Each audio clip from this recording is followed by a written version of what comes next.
ठीक है। हाँ, सवाल वाले कौन थे? आ जाओ आगे, इधर आ जाओ, सामने बैठ जाओ। जो सवाल पूछेगा सामने बैठ जाना। ठीक है।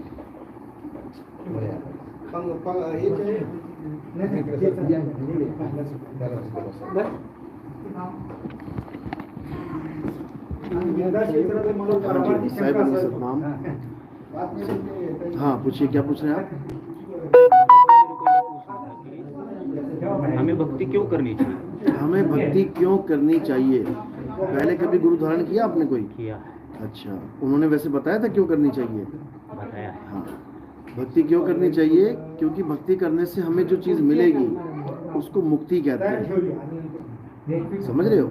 एक होती है दुनियावी भक्ति करना और एक होता है सत भक्ति करना।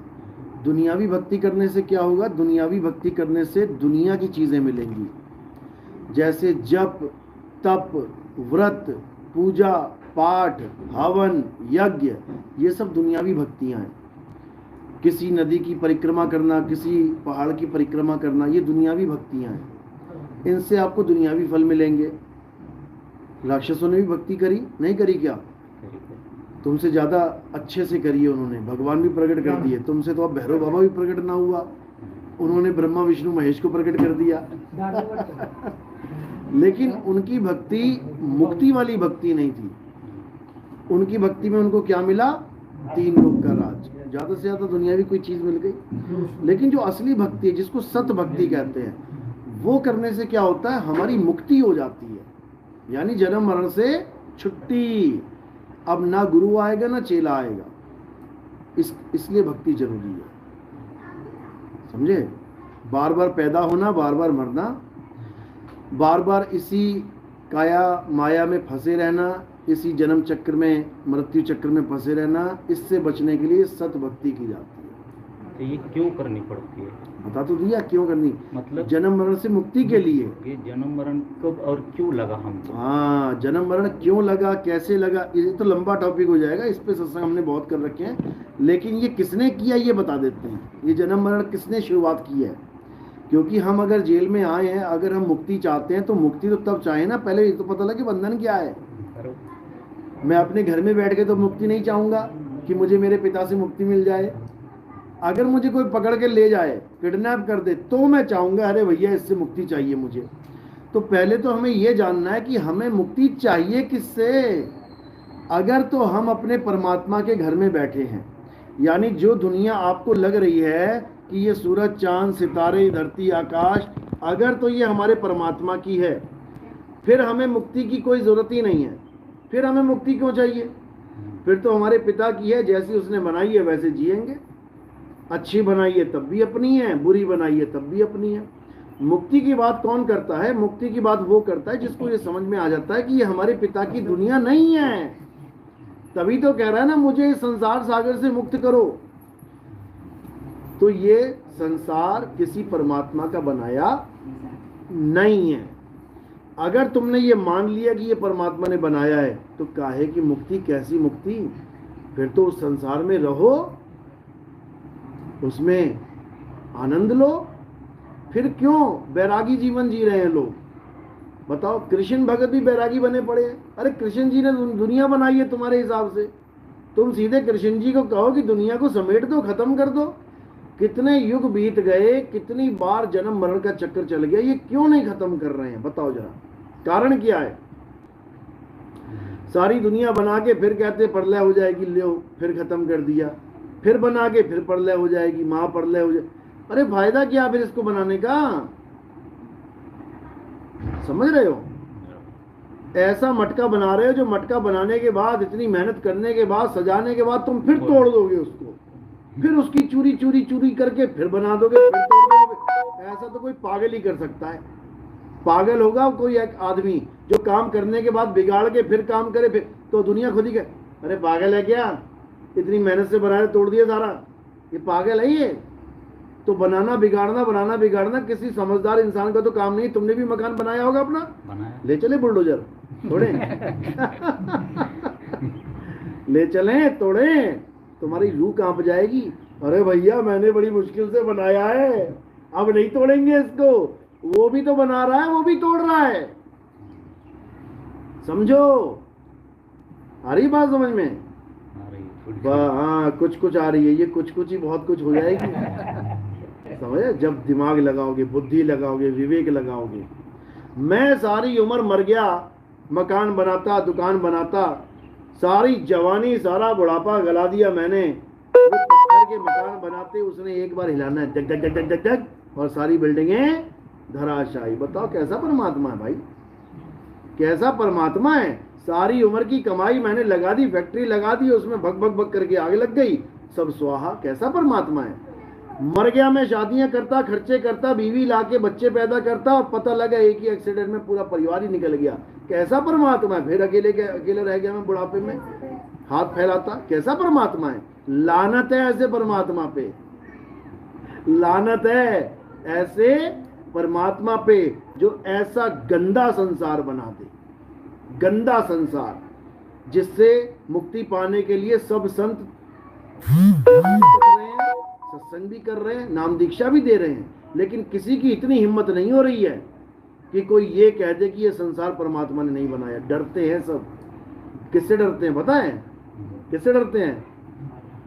निरंजन से डरते हैं, काल निरंजन से डरते हैं। कहीं हमारी खाल ना खींच दे।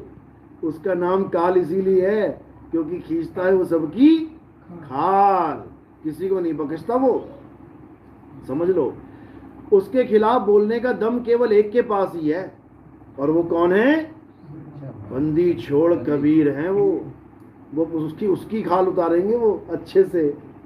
खाल उतारने का मतलब ऐसी नहीं, यानी उसके गुप्त भेद बताते हैं। वो कहते हैं तेरी खाल उतार दूंगा मैं, यानी जो नकली खाल तू लेके बैठा है दुनिया के सामने, वो तेरी खाल उतार के तेरी असलियत बता दूंगा मैं। तो वही काल भगवान नकली खाल के पीछे छुपा हुआ है, यानी वो भगवान बना बैठा है, दुनिया को मार भी रहा है, दुनिया के सिर चूरा भी कर रहा है, चबा भी रहा है, और फिर भी भगवान बना बैठा है। तो कबीर साहब यही समझाते हैं कि तेरी मैं पोल खोलूंगा अच्छे से, तू कर ले, तूने क्या करना है। तो काल भगवान कहता है ये जीव है, नादान जीव है। अरे तुम मेरी पोल क्या खोलोगे, मैं खुद ही अपना रूप दिखा दूंगा कि मैं काल हूं, ये तब भी नहीं समझ पाएगा, और ये तब भी मेरी ही पूजा करेगा। पढ़ लो, तुम ग्रंथ पढ़ लो, तुम्हें पता लग जाएगा काल कौन है। सारे संसार को चबाने वाला काल है, सारे संसार उसके मुंह में जा रहा है। तुम्हारी माँ, तुम्हारी बीवी, तुम्हारा बच्चा, तुम्हारे पिता, तुम कहाँ चले गए? ये सब कहाँ जाएंगे? ये सब काल के मुंह में। और बोल भी रहे हो कि सारा जगत काल के मुंह में जा रहा है। एक्सीडेंट हो जाए, 50 बच्चे मर जाएं, क्या लिखोगे अखबार में? क्या लिखते हैं? 50 बच्चों का एक्सीडेंट हो गया, 50 बच्चे काल के मुंह में चले गए। अरे भैया काल है कौन? सब बच्चों के माता पिता रोज भगवान की पूजा कर रहे थे, रोज नहीं कर रहे थे तो बता दो। सब पूजा पाठ कर रहे थे, फिर भी उस काल से नहीं बचा पाया कोई, तो फिर तो भगवान छोटा, काल बड़ा हो गया। और बातें कर रहे हैं कि अकाल मृत्यु वो मरे जो काम करे चंडाल का, काल उसका क्या बिगाड़े जो भगत है महाकाल का। छोटे छोटे बच्चे मर गए एक्सीडेंट में, क्या वो चंडाल थे? अकाल मृत्यु मरे। अकाल मृत्यु क्या होती है? यानी असमय मर जाना। जवान छोरा था, एक्सीडेंट हो गया, कहते हैं अकाल मृत्यु हो गई। छोटे छोटे बच्चे थे, मर गए, अरे छोटे बच्चों ने कौन सा काम कर दिया चंडाल का? किस मूर्ख ने ये श्लोक बनाया है, मुझे तो ये नहीं समझ में आता है। छोटे छोटे बच्चे अकाल मृत्यु मर गए, भैया कौन सा चंडाल का काम कर रहे थे वो? पहले तो यही बता दो। और कह रहे हैं काल उसका क्या बिगाड़े जो भक्त है महाकाल का। ये पूरा पर्चा लगा के, ये पूरे बैनर लगा के कांवड़ यात्राएं निकलती हैं भारत देश में। हजारों लाखों लोग पहुंचते हैं भोले शंकर के दरबार में, हरिद्वार में, ऋषिकेश में। और तुम रास्ते में देखते जाना, एक्सीडेंट हो रहे हैं, गाड़ियां चढ़ रही हैं, भगत लेट गए हैं, मर गए हैं सारे, और फिर भी जयकारे लग रहे हैं काल उसका क्या बिगाड़े। भगत, वो भगत का, महाकाल का भगत वो लेटा पड़ा है, वो काल खा गया उसको रास्ते में। हरियाणा में एक ही गांव के 24 लड़के एक ही गांव के मारे गए, कांवड़ ले जा रहे थे। 24 लाशें जिस गांव में एक साथ जली हों, और जवान लड़कों की, उनके माँ बाप से पूछो जाके क्या बीत रही है दिल पे। लेकिन अभी भी समझ में नहीं आ रही कि काल उसका क्या बिगाड़े जो भक्त है महाकाल का। यहाँ महाकाल के भगत को छोड़ा ही नहीं जा रहा है, काल पकड़ के गर्दन मरोड़ दे रहा है, क्योंकि इन बच्चों को, इन नादानों को ये पता ही नहीं है कि काल है कौन। अरे काल 3 लोग को अपने मुंह में टॉफी की गोली की तरह रखता है। अभी तुम्हें नहीं पता वो काल कौन है। वो काल कौन है? अलख निरंजन, जो हीरो बना पड़ा है और उसको कोई जानता नहीं है वो कौन है। किसी से भी तुम पूछ लेना, भाई साहब अलख निरंजन की फोटो चाहिए, किसी से भी। पूरे भारत में ऐसा कोई बिरला होगा जिसने ये नाम ना सुना हो। सबने सुना है अलख निरंजन? है कोई ऐसा जिसने नहीं सुना? सबने सुना होगा। और जिसने नहीं भी सुना होगा उसको ये गुरु लोग सुनवा देंगे अच्छे से। जपो ज्योति निरंजन, ज्योति निरंजन, वही है। तो उस अलख निरंजन को कोई नहीं जानता। उस अलख निरंजन को कौन जानता है? केवल कबीर साहब। वो जानते कि ये निरंजन क्या है। उन्होंने बाणियां लिखी हुई हैं इसके ऊपर, साधो निरंजन जाल पसारा।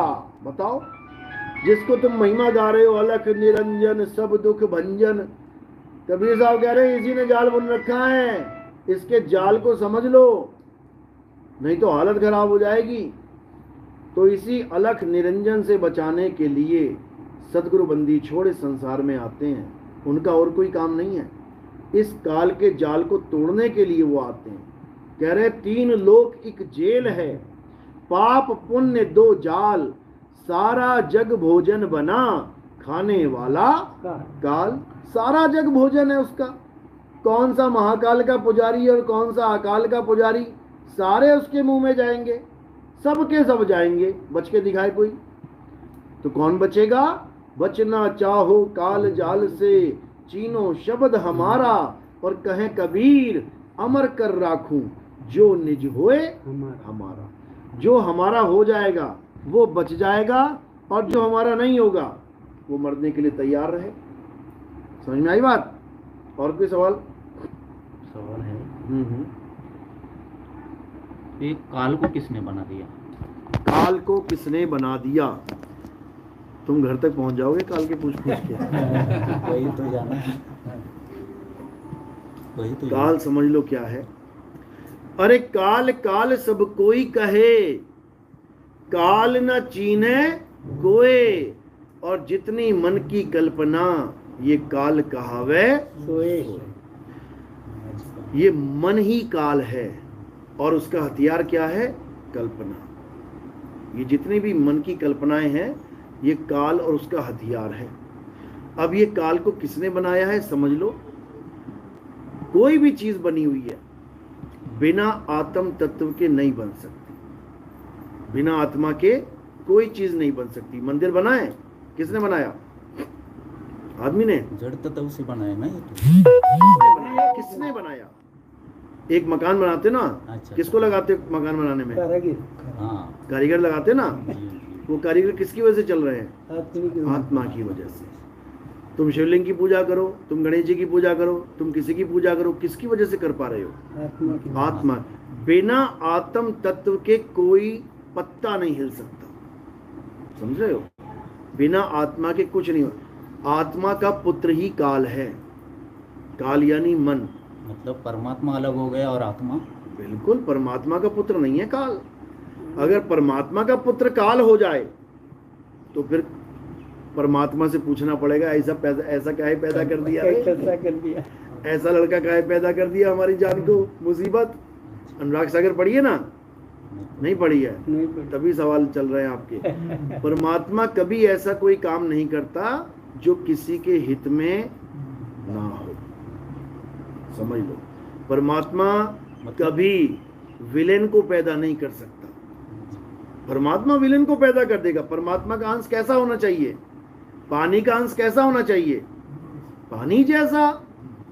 तो ये दुनिया अपने आप बन गई। क्या बात है, अपने आप बन गई। ये किसने बोला? किसने? अभी तुम्हें बताया मैंने, अभी तुम्हें बताया थोड़ी देर पहले।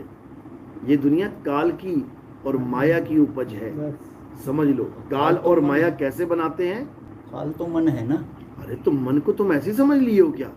अभी तुम ये कपड़े किसके किसके कहने पे पहने हैं तुमने ये वाले? मन के कहने। हाँ, साबुन कौन सा लगाते हो? मन पसंद। काल से। चाय में या दूध में क्या पसंद है? दूध पसंद है। किसको? मेरे मन को। समझ में आया? सारे काम किसकी वजह से कर रहे हो? मन की वजह से। फिल्म भी देखने जा रहे हो ना, कौन सी देखने जा रहे हो? मन से। मन पसंद। जो मन पसंद नहीं होगी ना, ये नहीं देखूंगा। क्यों? मन देखने जा रहा है। तो मुक्ति अब क्या क्या चीज है? मन से ही मुक्ति प्राप्त करनी है। मन को मार गगन चढ़ जाई और मान सरोवर बैठ नहाई। मन से मुक्ति ही आपकी असली मुक्ति है। मन से हार ही तुम्हारी हार है और मन से जीत ही तुम्हारी जीत है। मन के हारे हार है और मन के जीते जीत। और कहें कबीर गुरु पाइए मन ही के प्रतीत। समझे? तो इसलिए सबसे पहले हमें ये जानना है कि सृष्टि बन कैसे रही है। सृष्टि दो प्रकार की है, एक जड़ सृष्टि और एक सूक्ष्म सृष्टि। जड़ सृष्टि क्या है? ये जो तुम्हें दिख रही है जड़, यानी पंच भौतिक जो है जड़ सृष्टि। और सूक्ष्म सृष्टि क्या है? जो तुम्हें सपने में दिख रही है। ये वाला मकान तुम्हें यहां दिख रहा है जागते हुए, और एक मकान और दिखेगा सोते हुए। वो किसने बनाया? मन और माया ने मिलके कल्पना में बना रखा। वो तुम्हें आभास करवाया जा रहा है कि तुम महल में हो, तुम खजाने पे बैठे हो, मजे कर रहे हो। इतने में एक शेर आ जाएगा वहां पे, तुम कहोगे बाप रे ये कहां से आ गया? वो है नहीं वहां पे, लेकिन तुम्हें दिखाया जा रहा है, कल्पना करवाई जा रही है। काल काल सब कोई कहे, काल न चीने कोई, जितनी मन की कल्पना काल का आवे सोए। अब वो कल्पना को तो तुम एक तरफ एक बार में तो छोड़ भी सकते हो कि चलो कोई बात नहीं, सपना था। लेकिन ये कल्पना इतनी स्ट्रांग है। देखो, नकली है कि असली? असली। नकली है। नकली है ये असली है कि नकली? देखो आवाज आ रही है, असली है ना? लग रहा है नकली है। कैसे?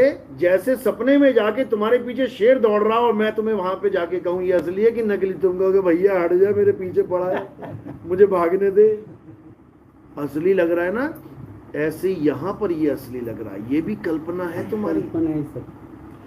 ये पूरा जीवन तुम्हारा कल्पना में जी रहे हो। मेरा बाप, मेरी बेटी, मेरा भाई, मेरा चाचा, मेरा दादा, मैं ज्ञानी तू अज्ञानी, मैं ऐसा तू वैसा, सब कल्पना है। ये सपना चल रहा है।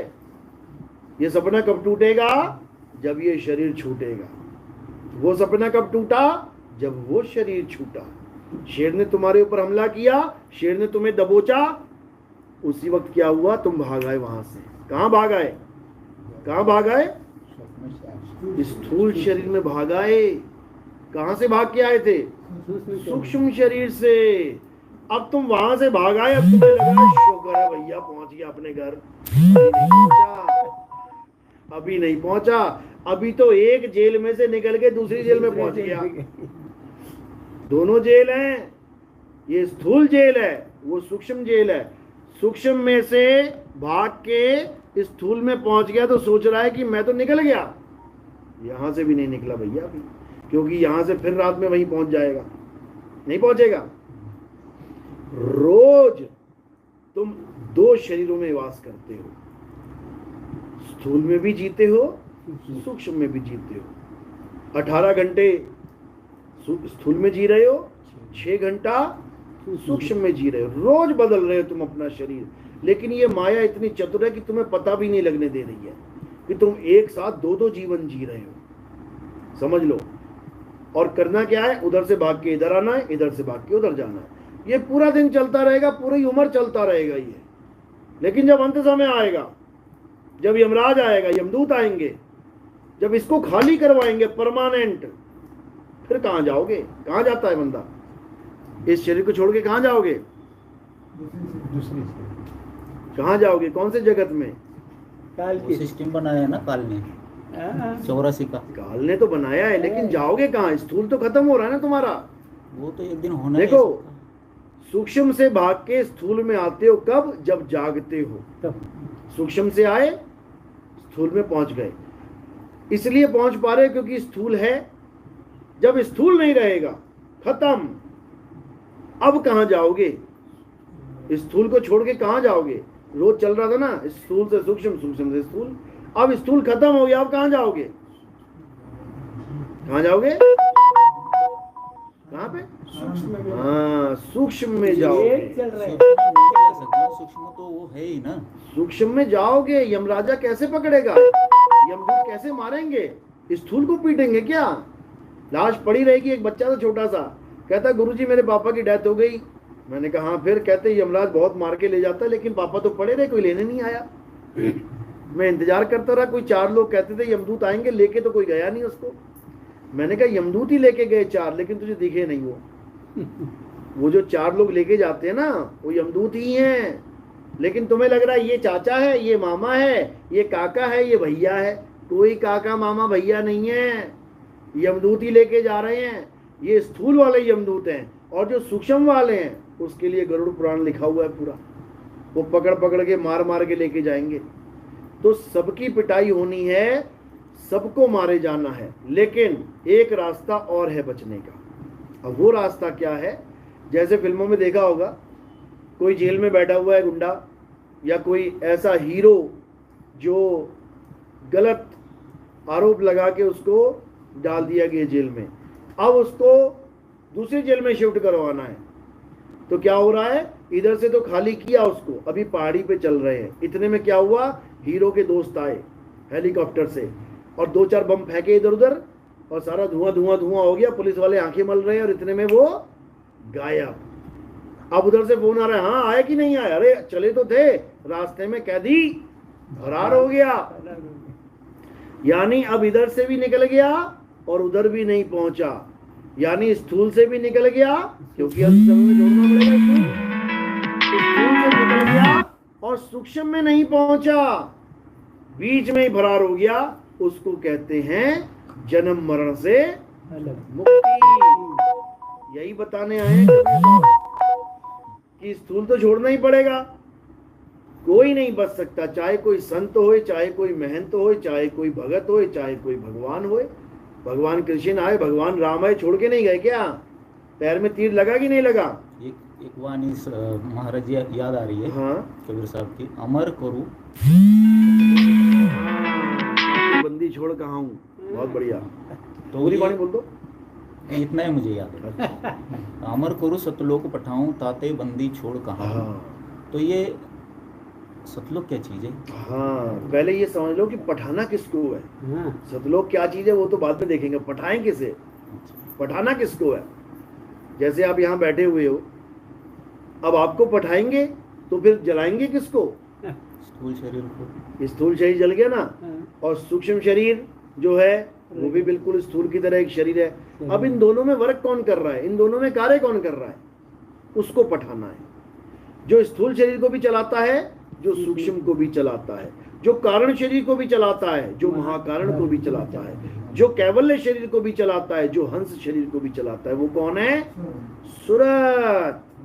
ये सुरत है जो स्थूल से भागती है, सूक्ष्म में जाती है, सूक्ष्म से डर के भागती है और स्थूल में आती है। शेर ने जब हमला किया तो किसको पकड़ा? शरीर को। और सुरता ने क्या किया? उड़ारी मार दी। वहां से फुर करके आ गई इधर। अब इधर आंखें खुल गई और कह रहा है शुक्र है बच गया। ये जो आंखें खोली है ना जिसने, ये सुरता है। इसको चेतना कह देते हैं, चेतना। समझे? यही चेतना ट्रेवल कर रही है 84 लाख योनियों में। जैसा शरीर मिल जाता है वैसे ही ये व्यवहार करने लग जाती है। भैंस के शरीर में चली गई तो वह कर रही है, बिल्ली के शरीर में चली गई अब म्याऊं म्याऊं कर रही है, कुत्ते के शरीर में चली गई भाऊ भाऊ कर रही है, शेर के शरीर में चली गई तो दहाड़े मार रही है, आदमी के शरीर में चल गई तो देखो कैसे बनी बैठी है, डॉक्टर इंजीनियर फलाना ठिकाना सब बनी बैठी है। इसी चेतना को स्थूल और शरीर यानी काल जाल से परे करना है। कहाँ लेके जाएंगे सुरता को? वो सतलोक में लेके जाएंगे। सतलोक क्या है? सतलोक कोई ऐसा लोक नहीं है जिसमें मकान दुकान मिलेंगी, सोने की सड़कें मिलेंगी, सोने के पहाड़ मिलेंगे। सतलोक ऐसा नहीं है। सतलोक क्या है? बोध सागर पढ़ो, कबीर सागर में क्या कहते हैं? लोक अलोक शब्द है भाई, और जिन जाना तिन संशय जाई। यानी सतलोक क्या है? सतलोक और कुछ नहीं है मेरे भाई, सतलोक है शब्द। लोक इसलिए बोला गया क्योंकि लोक में रहते हैं कौन? लोग। लोक में लोग रहते हैं, इसलिए नाम रख दिया लोक। लेकिन कौन सा? सतलोक। सत का मतलब होता है जो बनता और बिगड़ता नहीं है। लेकिन जो नकली सतलोक है वो बनता भी है, बिगड़ता भी। जो चीज बन गई वो बिगड़ेगी गारंटी के साथ, जो कभी बनी नहीं वो बिगड़ेगी भी नहीं। केवल एक ही चीज है जो बनती बिगड़ती नहीं है, वो है शब्द। इसलिए बोले हैं जाप मरे अजपा मरे, अनहद भी मर जाए, सुरत समाये शब्द में, वाको काल ना खाए। यानी अगर तीन चीजें हो गई ना, सुरत, शब्द और काल, बस तीन चीजें हैं। अगर सुरत शब्द की जगह कहीं और चली गई तो पक्का काल खाएगा। और अगर वेदी गुरु मिल गया, सुरत को शब्द का भेद बता दिया, वो कहीं और जा ही नहीं सकती, कहीं जा ही नहीं सकती। 100 मकान है, 100 मकानों में खतरनाक जानवर, शेर मान लो, चीते मान लो, सब अंदर बंद है। तुम्हें सब मकानों के बारे में पता है, और तुम्हें यह भी पता है कि मकान नंबर, जो कमरा नंबर 10 है, इसमें कोई शेर नहीं है, खाली है, बिल्कुल बढ़िया। रात के 12 बजे भी अगर तुम भागे आओगे, कोई तुम्हारे पीछे पड़ा होगा, तो तुम कौन से कमरे में जाओगे? क्योंकि तुम्हें पता है कि इसमें जाना तो वैसी मौत को बुलावा देना है, तुम उसी कमरे में ऑटोमेटिकली चले जाओगे अपने आप। कैसे? जैसे सपने में जब शेर छलांग मारता है तुम्हारे ऊपर, तुम ऑटोमेटिकली अपने आप आ जाते हो स्थूल शरीर में। क्यों आ जाते हो? 1000 बार तुम अलग अलग जगह सोए हो, मामा के यहाँ, नाना के यहाँ, चाचा के यहाँ, तुम्हें कैसे पता लगता है कि तुम्हारा शरीर कहाँ पड़ा हुआ है? पता लगा तुम चाचा के यहाँ सो रहे हो और तुम अपने घर जाके देख रहे हो शरीर कहाँ है। क्यों नहीं होता? क्योंकि सुरता को पता है मेरा शरीर कहाँ पे है। जब तुम सोए थे, सुरत को पता था ये कहाँ है, इसीलिए एक माइक्रो सेकंड में भागी आती है। इसी प्रकार जब सुरत को ये पता लग जाएगा कि जब काल भगवान आएगा, मैंने शरीर छोड़ना है, तो मैंने जाना कहाँ है, फिर इसको किसी से पूछने की जरूरत नहीं पड़ेगी। ये गोली की तरह, ये बिजली की तरह जाएगी और सीधे अपने मूल में समा जाएगी। इसी को बोला गया है सुरत समाये शब्द में, वाको काल ना खाए। अगर शब्द के बिना कहीं और चली गई, जैसे राधा स्वामी ने शब्द दिए 5, अब इन 5 को जपने लग गई, ज्योति निरंजन ओंकार अरंकार सतनाम ज्योति निरंजन, मारी गई। क्यों? उसका ध्यान उस सार शब्द की जगह कहां आ गया? इन बोलने वाले शब्दों में। अगर कोई अंत समय जपने लगा राधा राधा राधा राधा, राम राम राम, अल्लाह अल्लाह, वाहिगुरु वाहिगुरु, तो कहां चला गया ध्यान? इन नाशवान अक्षरों में, शब्दों में। शब्द तो नाशवान नहीं होते ना। कैसे नाशवान नहीं है? बोलो, कोई भी शब्द बोलो, बोलो राम, बोलो राम, खत्म हो गया ना? खत्म हो गया। अखंड है क्या? जो रुक जाए, बंद हो जाए, वो अखंड नहीं होता। अखंड का मतलब क्या है? लगातार चलना चाहिए। दुनिया खत्म हो जाए लेकिन नाम खत्म नहीं होना चाहिए। इसीलिए बोला नाम अखंड और सब खंडा, सार शब्द गर्जे बरबंडा। सार शब्द एक ऐसा नाम है जो अखंड नाम है। उसी को बोला गया है कि नाम का कभी नाश नहीं होता। ये राम और श्याम और कृष्ण और अल्लाह वाहिगुरु की बात नहीं करी है। ये नाम तो तब पैदा भी नहीं हुए थे जब इंसान नहीं था। जब इंसान नहीं था तो ये नाम किसने बोले थे? ये सारे अक्षर किसने बनाए हैं? हिंदी के अक्षर किसने बनाए? जापानी अक्षर किसने बनाए? चाइना के अक्षर किसने बनाए? पुर्तगीज, स्पेनिश, डच, फ्रेंच, कितनी भाषा बनाई? किसने बनाई है? इंसानों ने। तो जब इंसान नहीं था तो बता दो कौन सा शब्द था? तो इंसानों ने ही शब्दों को पैदा किया है और इंसानों के द्वारा पैदा हुए शब्द अखंड नहीं है। शब्द स्वरूपी राम कौन है तो फिर? हाँ, ये है ना बात। शब्द स्वरूपी राम उसको क्यों बोला जाता है? पहले तो राम का मतलब समझ लो। राम का मतलब ये नहीं कि वो भगवान राम, वो तो त्रेता में आए थे। त्रेता से पहले कौन सा राम कौन था? सा राम?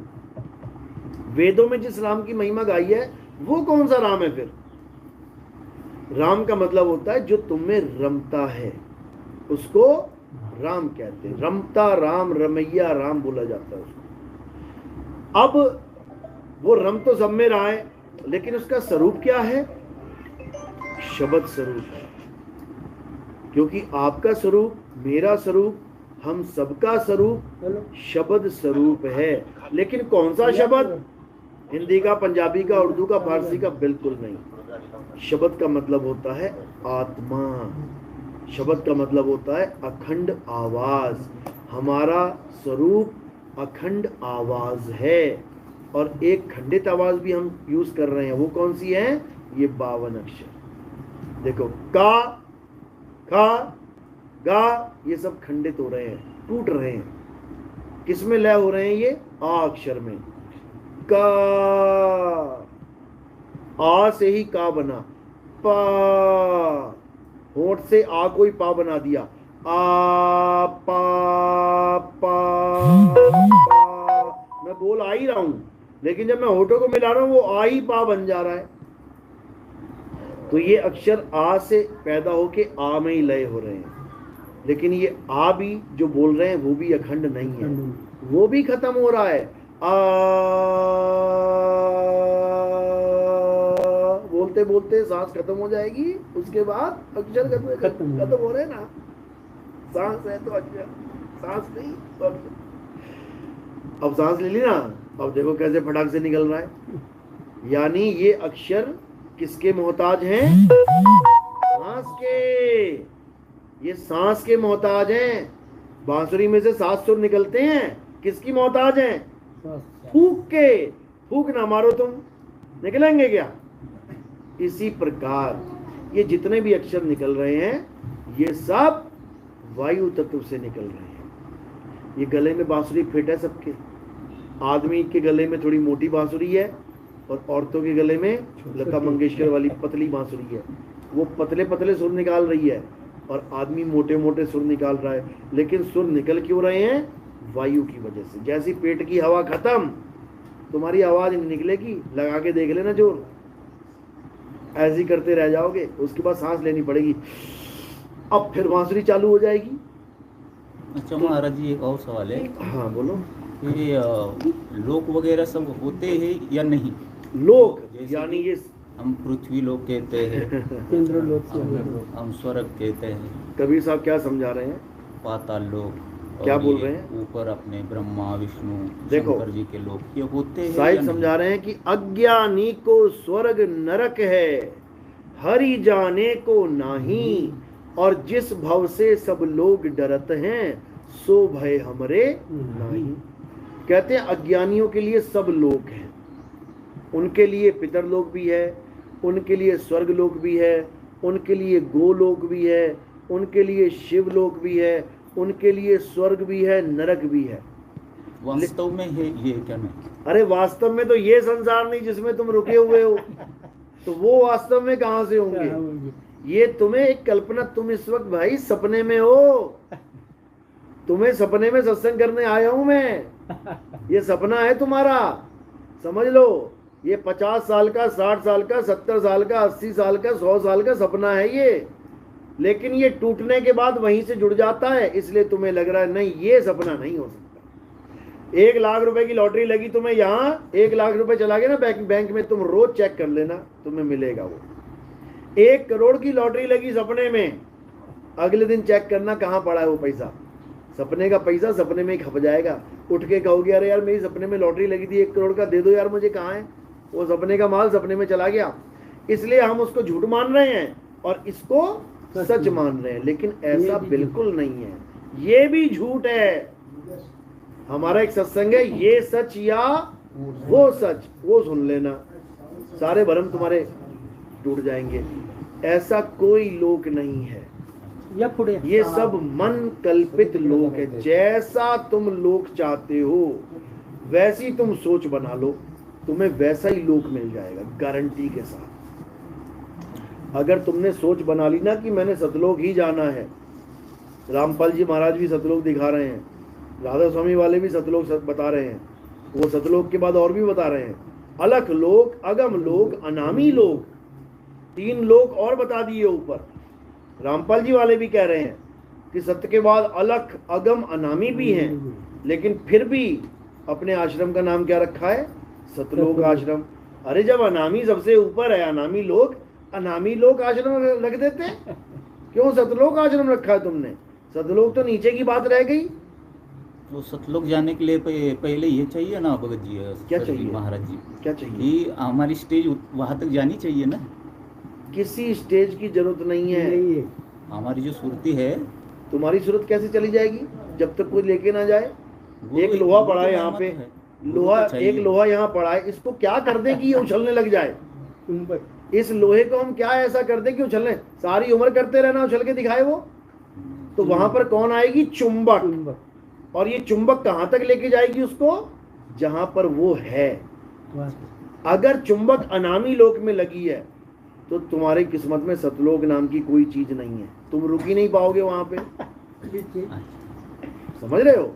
चुंबक यहाँ लगी है तो ऐसा नहीं हो सकता कि तुम पहले गणेश जी के लोक में रहो, फिर महेश जी के लोक में आ जाओ, फिर ब्रह्मा जी के, विष्णु जी के लोक में आ जाओ, फिर शिव जी, पार्वती के। ऐसा नहीं है कि तुम सतलोक चले जाओ, फिर अलग लोक, अगम लोक, अनामी लोक। वो चुंबक जहां लगी है ना, तुम डायरेक्ट वहीं पहुंच जाओगे विहंगम चाल से। इसको विहंगम चाल कहते हैं। समझ आया? तो कबीर साहब यही समझा रहे हैं, कह रहे हैं कि लोह चुंबक की प्रीत ज्यों, लोह को लेत उठाए, ऐसा शब्द कबीर का काल से लेत छुड़ाए। यानी कि तुम्हारी हैसियत नहीं है कि तुम कहां जाओगे, ये चुंबक की मौज है कि वो तुम्हें कहां से खींच के कहां पहुंचा दे। इसी को शब्द, चुंबक ही शब्द है। शब्द बिना सुरत आंधरी, कहो कहां को जाए, और द्वार न पावे शब्द का, फिर भटका खाए। यानी एक द्वार, शब्द द्वार मिल जाए हमें, ये भटकने की जरूरत ही नहीं है। लेकिन यहाँ पर गुरुओं ने क्या कर दिया? द्वार ही द्वार बना डाले।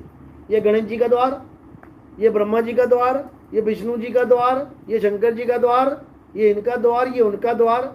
बस द्वार द्वार भटकता है। वो कौन होता है? वो भिखारी होता है। ये लोग तुम्हें भिखारी बना रहे हैं। और कबीर साहब क्या कह रहे हैं? द्वार धनी के बड़े रहो, धक्का धनी का खाओ, कब हूँ धनी जो दर छाड़ना जाओ।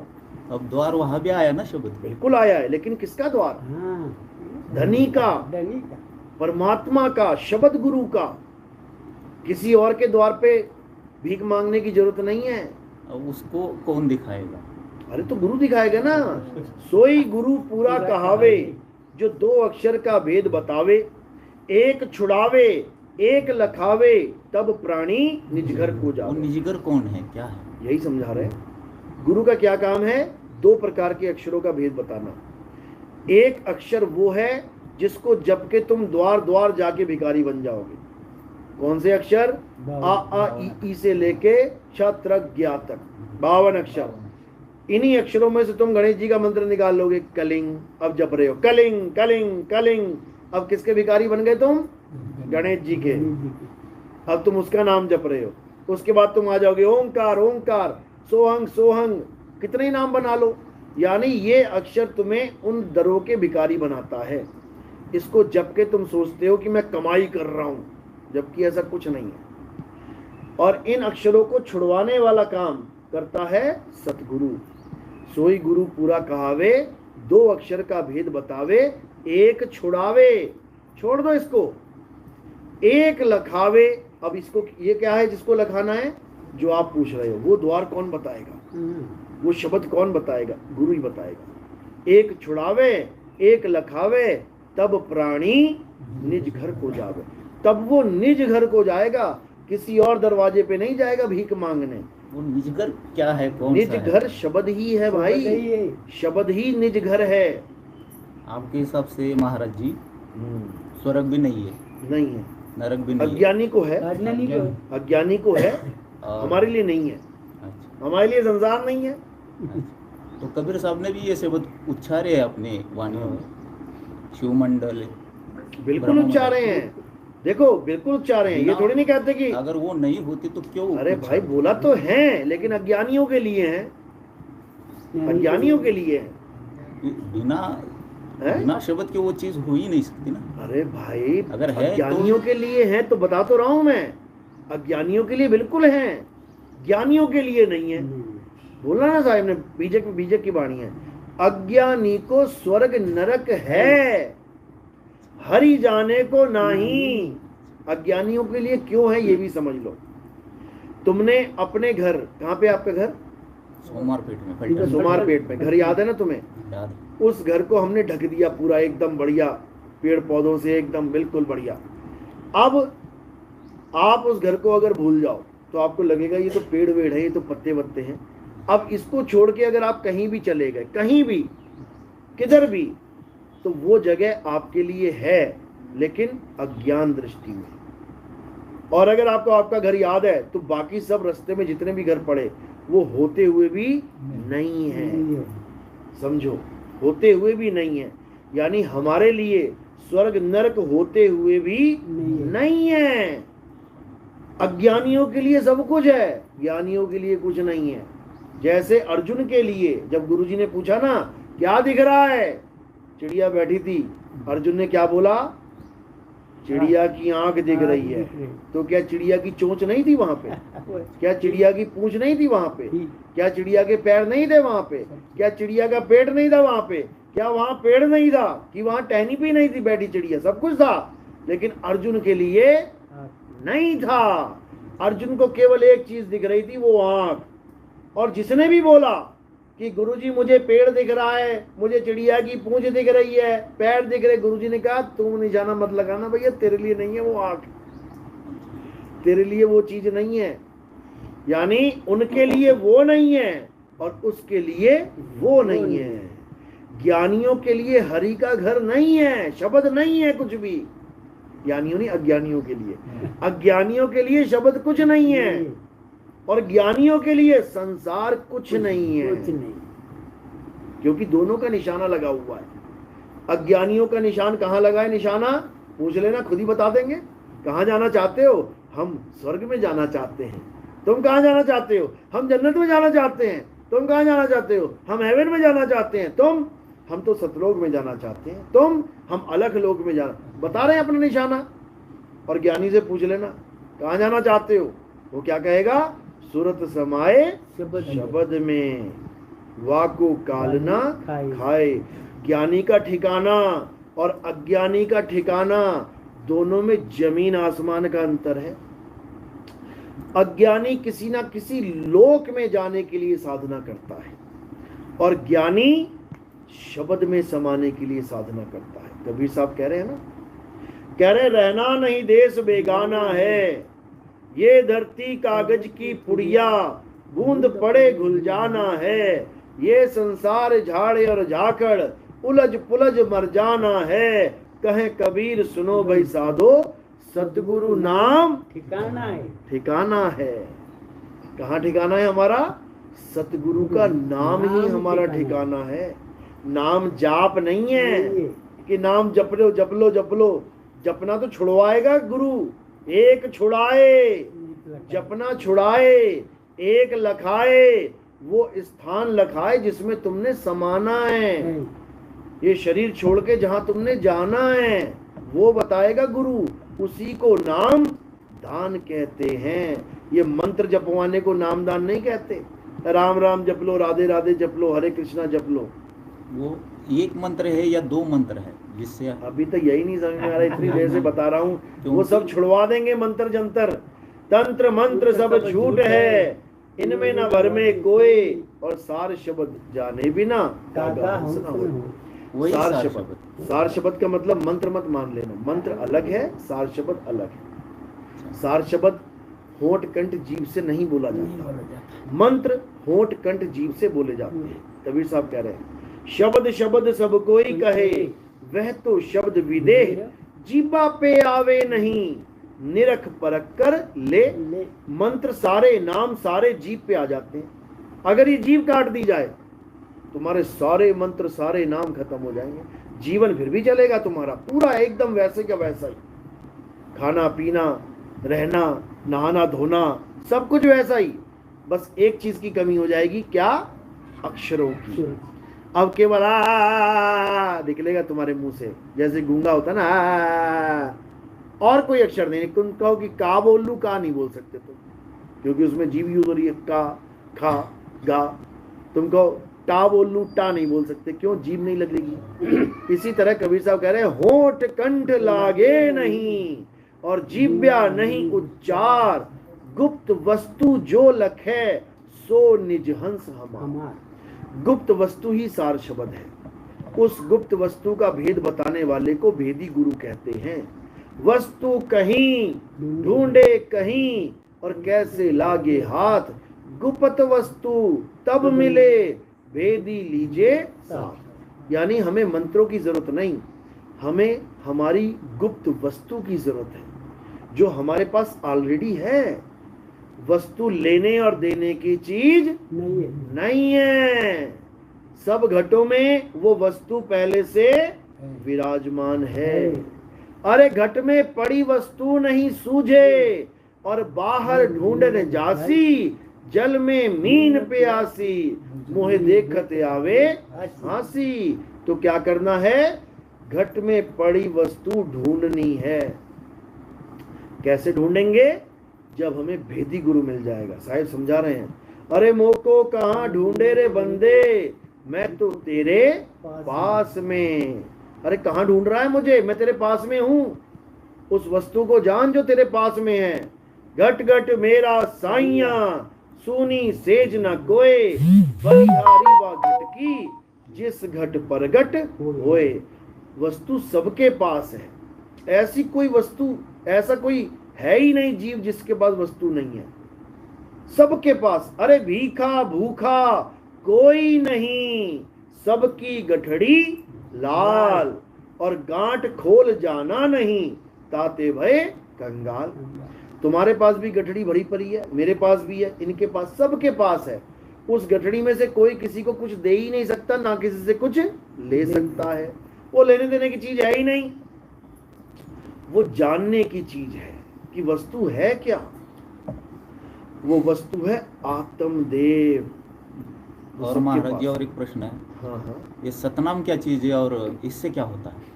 सतनाम ही वो वस्तु है, उसी को सार वस्तु कहते हैं। दो प्रकार की वस्तुएं हैं, एक सार वस्तु, एक असार वस्तु। असार वस्तु क्या है? ये जो दिख रहा है ना मुझे, टोपी पहन के बैठा है, ये असार वस्तु है। इसी में एक सार वस्तु भी है जो मुझे दिख नहीं रहा लेकिन है। जैसे पंखा चल रहा है ना, जो दिख रहा है वो असार वस्तु है, उस पर हथौड़े मारे टूट जाएगा।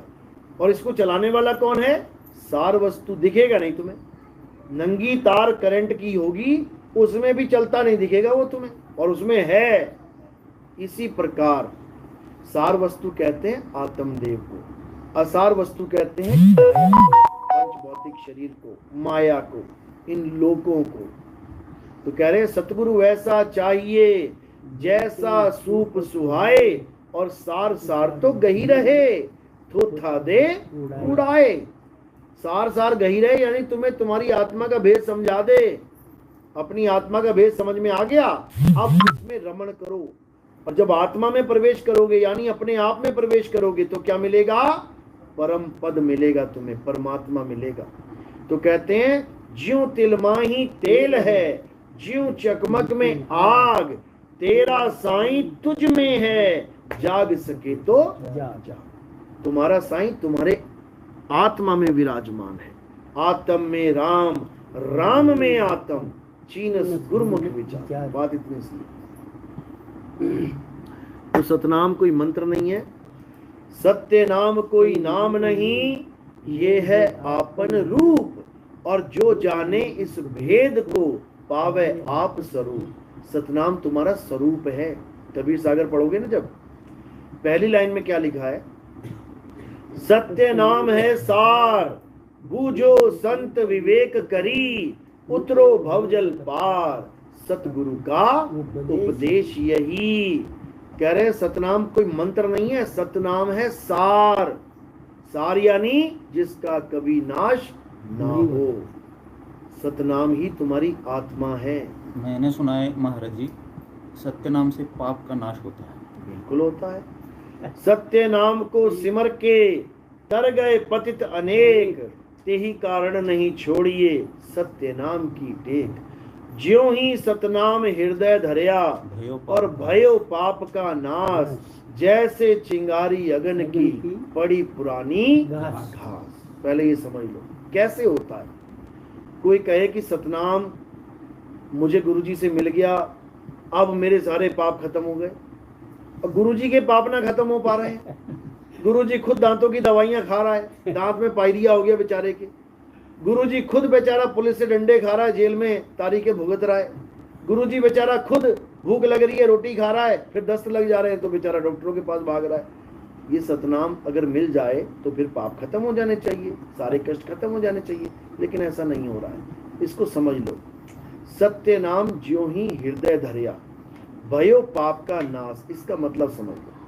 यानी कि जो भी पाप आज तक तुम कर रहे थे, बकरा खा रहे थे, मुर्गा खा रहे थे, चोरी कर रहे थे, व्यभिचार कर रहे थे, ठगियां मार रहे थे, 2 नंबर के काम कर रहे थे, जैसे ही तुम्हारी समझ में पड़ गई कि सतनाम यानी परमात्मा को, यानी हमारे आत्म स्वरूप को जानना ही हमारा लक्ष्य है, तुम एकदम शुद्ध हो जाओगे। यानी आने वाले जो पाप कर्म थे वो खत्म हो गए, और जो पुराने वाले किए हैं वो कैसे कटेंगे। कर्म आपको पता है कितने प्रकार के होते हैं? 3 प्रकार के होते हैं। एक होता है संचित कर्म।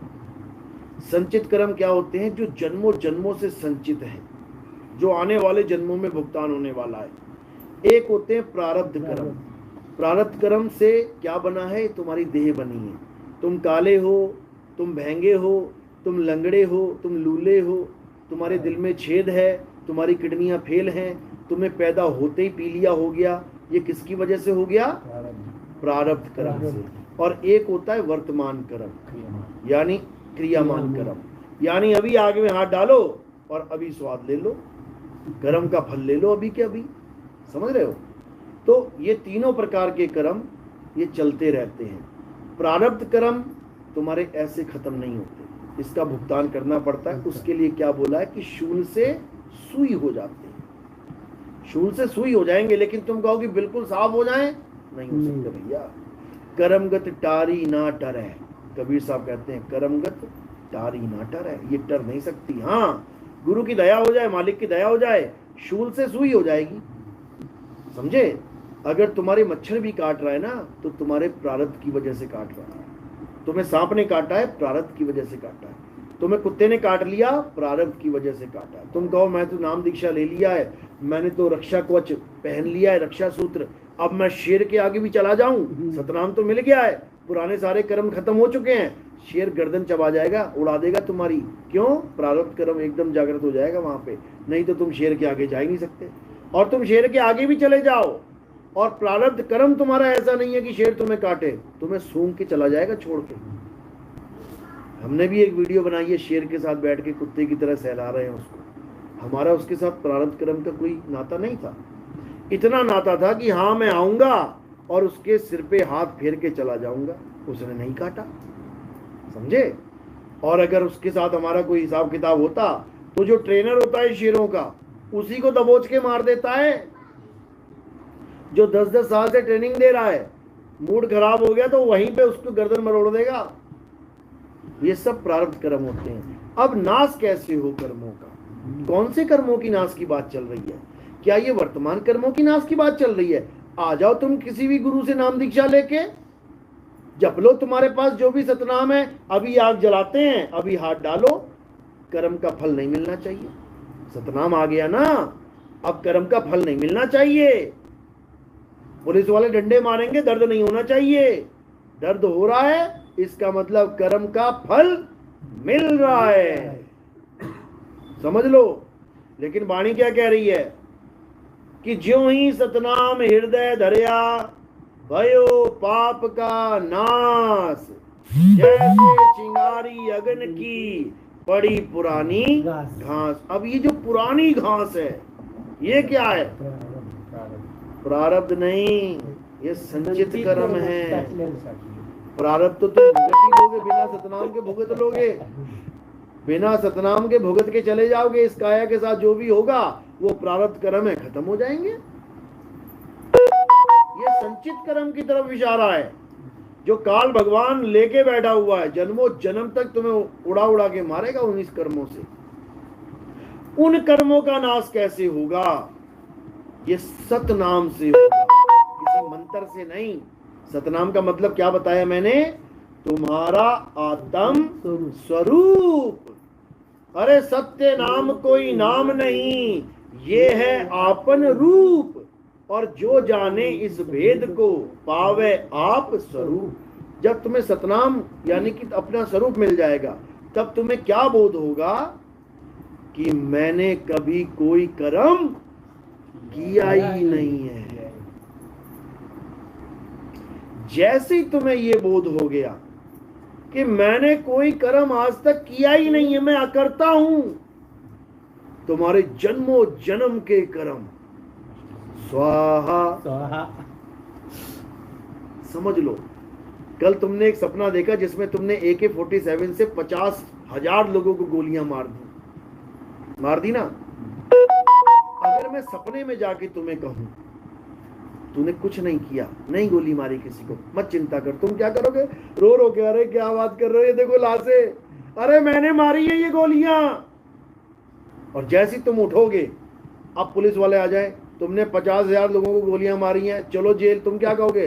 अरे भैया मैंने नहीं मारी, सपना था वो, तो मैंने नहीं मारी, सपना था वो, मैंने किसी को गोली नहीं मारी, मेरे पास तो बंदूक है ही नहीं। समझे? वहीं पे भ्रम टूट जाएगा। वहीं तुम्हें सपने से जगाने आया हूं मैं। तुम इस सपने में जो काम कर रहे हो ना, असल में तुमने वो काम कभी किया ही नहीं है।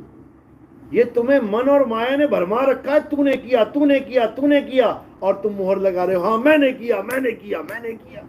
अब तुमने किया तो भुगतो, आके भुगतो। लेकिन अगर तुम्हें पता लग जाए कि सतनाम क्या है, फिर भुगतना नहीं है। फिर क्या होगा? अरे सतगुरु जो चाहे सो करही, 14 कोट दूत जम डरही, ऊत भूत जम त्रास निवारे, और चित्रगुप्त के कागज फारे। ये चित्रगुप्त के कागज कब फटेंगे? जब तुम्हारा वकील ये साबित कर देगा, माय लॉर्ड मेरे बंदे ने ये काम किया ही नहीं है, किया ही नहीं है। इसलिए कह रहे हैं तो कर ले गुरु वकील, मुकदमा भारी है। इतना भारी मुकदमा है कि गुरु भी जेल में बैठा हुआ है। और करोड़ों लोग अभी भी जुड़ रहे हैं, करोड़ों लोग अभी भी जुड़ रहे हैं। ये नहीं समझ रहे कि वकील खुद जेल में बैठा हुआ है। करोड़ों लोग और जुड़ रहे हैं, यही दिक्कत है। और क्या बोल रहे हैं कि एक ऐसा समय आएगा जब सतनाम ही सतनाम दुनिया में होगा। किसकी बाणियां दिखा रहे हैं? बाबा रामदेव की, ऋचा वालों की। बाबा रामदेव कह रहे हैं कि सतनाम का झंडा पूरी दुनिया में फहरेगा। अरे तुम तो सतनाम को सत्य मानते ही नहीं हो, तुम तो कहते हो सतनाम से मुक्ति होगी नहीं, तुम तो सार नाम सार शब्द भी देते जा रहे हो आगे। तुम्हारे वाले सतनाम से मुक्ति नहीं होगी, तुम्हारे वाले सतनाम से ये कर्म नहीं कटेंगे, कबीर साहब वाले सतनाम से कटेंगे। कोटि नाम संसार में एक वाणी, बस कोटि नाम संसार में इनसे मुक्ति ना होए।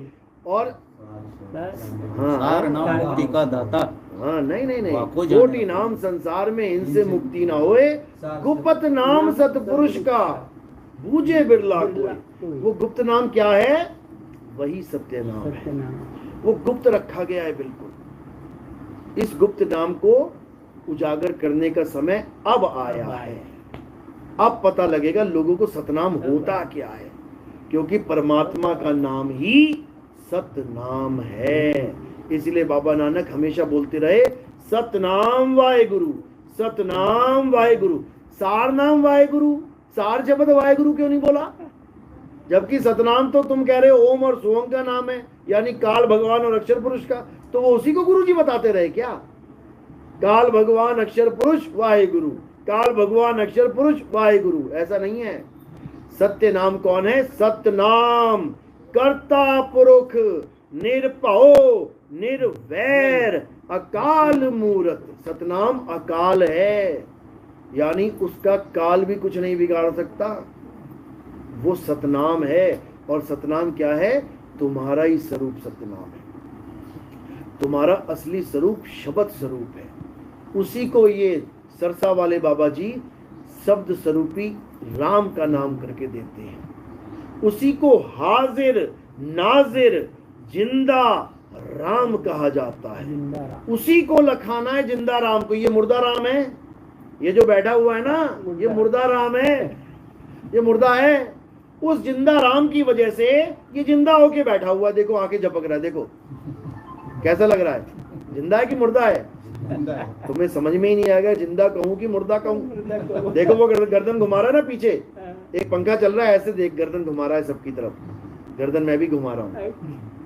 दोनों में से जिंदा कौन है? मैं जिंदा हूँ कि पंखा जिंदा है? बताना। दोनों मुर्दा है। यही सत्य, दोनों मुर्दा हैं। वो करंट की वजह से घुमा रहा है और मैं आत्मा की वजह से घुमा रहा हूँ। ये शरीर, हालांकि मैं नहीं घुमा रहा हूँ, मैं शरीर थोड़ी नहीं हूँ। कहने में आ रहा है कि मैं गर्दन को घुमा रहा हूँ। हाँ मैं घुमा रहा हूँ, लेकिन घूम कौन रही है? गर्दन। घूम कौन रही है? गर्दन। शरीर घूम, शरीर गर्दन रही है। घुमा कौन रहा है? आत्मा की ताकत से। एक वाणी आती है महाराज जी, भक्ति मुक्ति के दाता सतगुरु भटकत प्राणी फिरंदा, उस साहिब के बिना नहीं तरुवर पात हिलंदा। इसका बता तो रहा हूं मैं। उस साहिब के भी, साहिब का मतलब क्या है? आत्म तत्व ही साहिब है। आत्म तत्व का मतलब जिसको हम परमात्मा कह देते हैं, जिसको हम अनंत कह देते हैं, अनंत। इसी आत्म तत्व का भेद बताने वाले को तत्वदर्शी संत कहते हैं। मंत्र जपने वाला संत अलग होता है, तपस्या करने वाला संत अलग होता है, उसको तपी कहेंगे। मंत्र जपने वाले को जपी कहेंगे। और घर बार छोड़ के जंगलों में बैठ जाने वाले, नदियों के किनारे छोटे छोटी कुटिया बनाने वाले संतों को सन्यासी कहते हैं। अरे हमारे गांव में नदी है, वहां सन्यासी बाबा आया है कोई, यानी जिसने सन्यास ले लिया, दुनिया से सन्यास लिया लेकिन रहेगा दुनिया में ही, समझ लो। तो जपी तपी सन्यासी को तत्वदर्शी संत नहीं कहते। गीता में बोला ना, गीता में अध्याय 2 16वां श्लोक में क्या बोला है कि तत्वदर्शी संतों के द्वारा ये प्रमाणित किया गया है, ये ज्ञान दिया गया है कि इस दुनिया में 2 प्रकार के तत्व होते हैं। कौन कौन से? एक असत्य जिसको असार कहते हैं, एक सत्य जिसे सार कहते हैं। यानी दो तत्व हो गए, एक असार एक सार, एक असत्य एक सत्य। अब तत्वदर्शी संत क्या करता है? इन दोनों प्रकार के तत्वों की व्याख्या करता है। असत्य क्या है? जो जन्मे और मर जाए, वो असत्य है। जो पल पल बदले, देखो आपकी काया जब बच्चे थे तो इतनी सी थी, बढ़ते बढ़ते बढ़ते देखो आज कितने बड़े हो गए। बचपन की फोटो, लड़कपन की फोटो, स्टूडेंट लाइफ की फोटो, जवानी की फोटो, बुढ़ापे की फोटो, इन सबको बैच करके देखना, तुम्हें अपना ही शरीर कई तरह का बदला हुआ दिखाई देगा। अब तुमसे पूछा जाए इसमें से तेरा शरीर कौन सा है, बच्चे वाला, जवान वाला या बूढ़े वाला? तुम कहोगे यार तीनों ही मेरे हैं, तीनों ही मेरे हैं। इसका मतलब तुम एक नहीं, तीन स्वरूप में जीवन जी लिए, बचपन, बूढ़ा और जवान। लेकिन ये शरीर कौन है? असत्य है। तुमने शरीर को धारण किया है। आज तुम्हारी पैंट कमीज बिल्कुल लाल है, पता लगा 1 साल बाद उसके कपड़े के रंग ही फीके पड़ गए, बिल्कुल ऐसा हो गया जैसे बिल्कुल हल्का सा गुलाबी सा रह गया। पता लगा थोड़े दिनों के बाद वो भी उतर गया, बिल्कुल सफेद हो गया। अब कौन से कपड़े पहने तुमने, लाल, गुलाबी या सफेद? तीनों ही पहन के चले गए तुम। यानी कि ये असत्य को पहन के चले गए और तुम्हें यही नहीं पता कि ये कपड़े हैं, ये मैं नहीं हूं। तुम सदा सदा के लिए अजर अमर अविनाशी एक स्वरूप हो, लेकिन तुम बार बार शक्लें बदलते हो, बार बार देह बदलते हो। अभी तुम्हें लग रहा है कि मैं तो यही हूं, सतलोक में जाऊंगा ऐसा ही जाऊंगा, मेरी बीवी जाएगी ऐसी जाएगी, मेरे बच्चे जाएंगे ऐसे ही जाएंगे। अभी 1 जन्म पीछे का हाल देख लो, कुत्ते थे तुम, तुम्हारी बीवी भी कुतिया थी, तुम्हारे बच्चे भी कुत्ते के पिल्ले बने हुए थे। सोचो, उससे अगले पिछले जन्म में चले जाओ, हाथी थे तुम, तुम्हारी बीवी हथनी थी, तुम्हारे बच्चे हाथी के बच्चे थे। उससे पहले चले जाओ, तुम मगरमच्छ थे, मगरमच्छी तुम्हारी बीवी थी और मगरमच्छी तुम्हारे बच्चे थे। इन सारे शरीरों में तुम ये बताओ तुम हो क्या? तुम आदमी हो, मगरमच्छ हो, कुत्ता हो, बिल्ली हो, तुम हो क्या? जो भी शरीर तुमने धारण किया, तुम अपने आप को सही मानने लग गए। इस वक्त तुम क्या मान रहे हो अपने आप को? आदमी और औरत। थोड़े सालों के लिए मान लो और अच्छी तरह से, थोड़े सालों के लिए और मान लो। उसके बाद क्या होगा? उसके बाद सिर पे 2 सींग और पिछवाड़े पे पूंछ आ जाएगी। उसके बाद तुम्हें वो मनवा दिया जाएगा कि तुम चूहा हो, तुम बिल्ली हो, तुम भैंस हो, तुम गाय हो। मानते रहो। ये मान लेना ही अज्ञानता है कि तुम शरीर हो। समझ लो, सतगुरु कभी शरीर नहीं हो सकता और चेला भी शरीर नहीं है। सतगुरु क्या है? शब्द है। चेला क्या है? सूरत है। शब्द गुरु, सूरत धुन चेला। समझ लो, सतगुरु का स्वरूप जानो क्या है। जब तक सतगुरु का स्वरूप नहीं मिल गया, तब तक तुम्हें अपना स्वरूप नहीं मिल सकता। समझ लो। इसलिए सबसे पहले सतगुरु के स्वरूप को जानो। तो सतगुरु क्या कह रहे हैं? हम हैं शब्द शब्द हम माही, हमसे भिन्न और कछु नाही। शब्द न भिन्न से देही, कहे कबीर हम शब्द सने। क्या कह रहे हैं? शब्द न भिन्न से देही। दोनों स्वरूप आ गए यहाँ पे। एक नकली स्वरूप है ये शरीर वाला, जो देही वाला है, बिनस जाएगा। क्या है भरोसा देही का, बिनस जाए छिन माही। कहते क्षण का भरोसा नहीं है, ये तुम्हारी देह खत्म हो जाएगी, लेकिन तुम कभी खत्म होने वाले नहीं, क्योंकि तुम्हारा स्वरूप ही शब्द है। बीजक की वाणी क्या कह रही है? शब्द हमारा तू शब्द का, अरे सुन मत जा सरक, और जो चाहे निज तत्व को शब्द ही ले परख। कहते अपने स्वरूप को जानना चाहता है, शब्द को परख ले, मंत्रों में मत उलझ जाना। समझे? और एक महाराज जी सवाल। हाँ बोलो। ये अभी परमात्मा तत्व जो हम कहते हैं, हमने जान लिया कि आत्म तत्व क्या है। आत्म तत्व में हमको समाहित हो जाना है, उसी को मुक्ति कहते हैं। आत्म तत्व को पहले समझ लो। आत्म तत्व को जीव मत समझ लेना। जीव तत्व, जीव और आत्मा दोनों में जमीन आसमान का अंतर है। जब हम केवल जीव कहते हैं तो वो उसको हम क्या बोल रहे हैं? सूरत। जीव अनंतों है, सूरत अनंतों है। सूरत कहाँ फंसी है? संसार में। सूरत फंसी संसार में, तासे पर गई दूर। सूरत बांधे स्थिर करो, आठों पैर हुजूर। कहाँ स्थिर करोगे? अपने आत्म तत्व में। जब आत्म तत्व में स्थिर हो जाएगी तो ये समा जाएगी किसमें? आत्म तत्व में। अब जीव नहीं रहा वहां पे, अब क्या रह गया? आत्मा सो परमात्मा। अब जीव नाम का खेल खत्म हो गया। जो आप आत्मा और परमात्मा में भेद बताना चाहते हो, असल में वो भेद जीव और आत्मा में है। जीवात्मा और परमात्मा में है।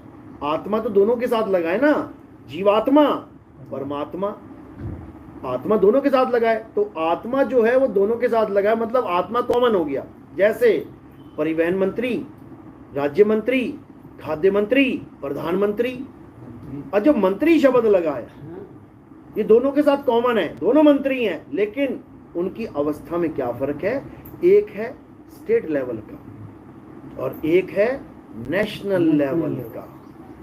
समझो, तो अलग ही हुए ना, पद अलग हुआ, तत्व एक ही है। मंत्री तो दोनों है ना, मंत्री है आत्मा ना? तो दोनों है, जीवात्मा परमात्मा, आत्मा तो दोनों है, तत्व एक ही है, लेकिन ज्ञान अज्ञान का फर्क है।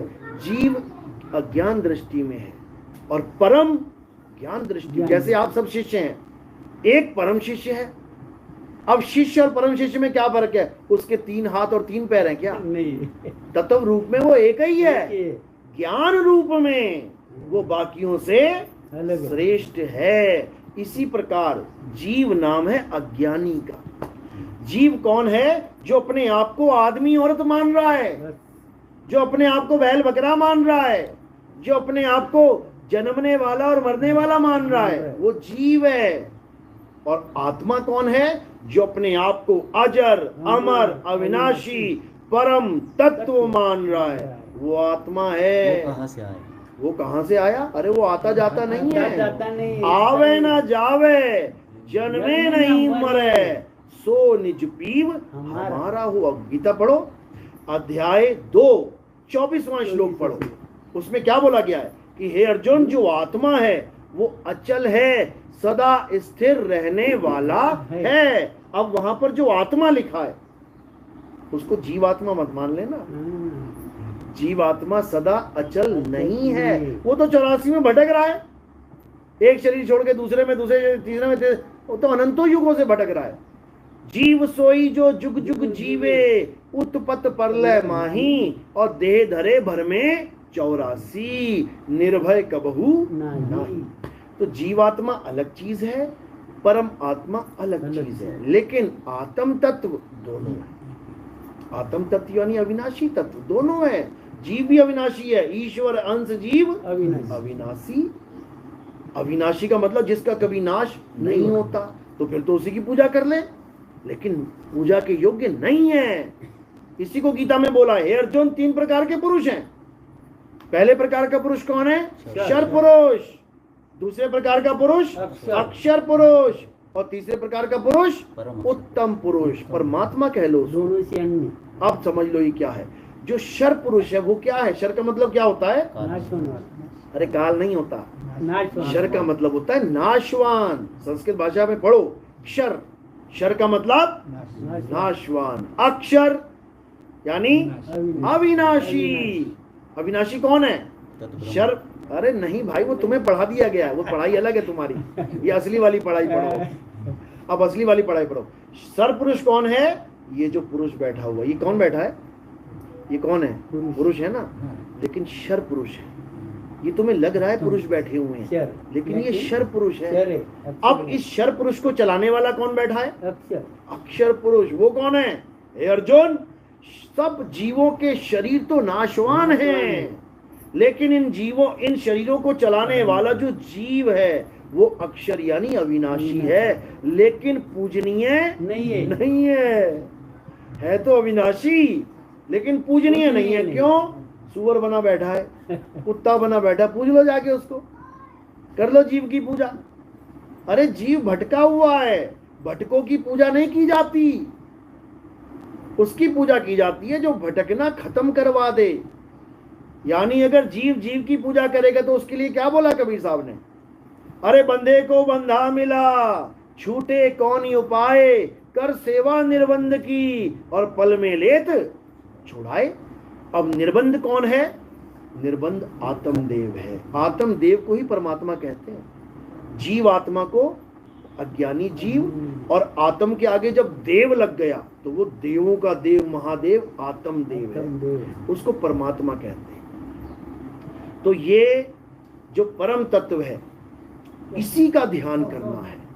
कहते हैं श्वासा की कर सिमरनी, और कर अजपा का जाप, परम तत्व का ध्यान धर, सोहम आपे आप। ये सोहम करने की जरूरत नहीं है, वो तू आपे आप हो जाएगा।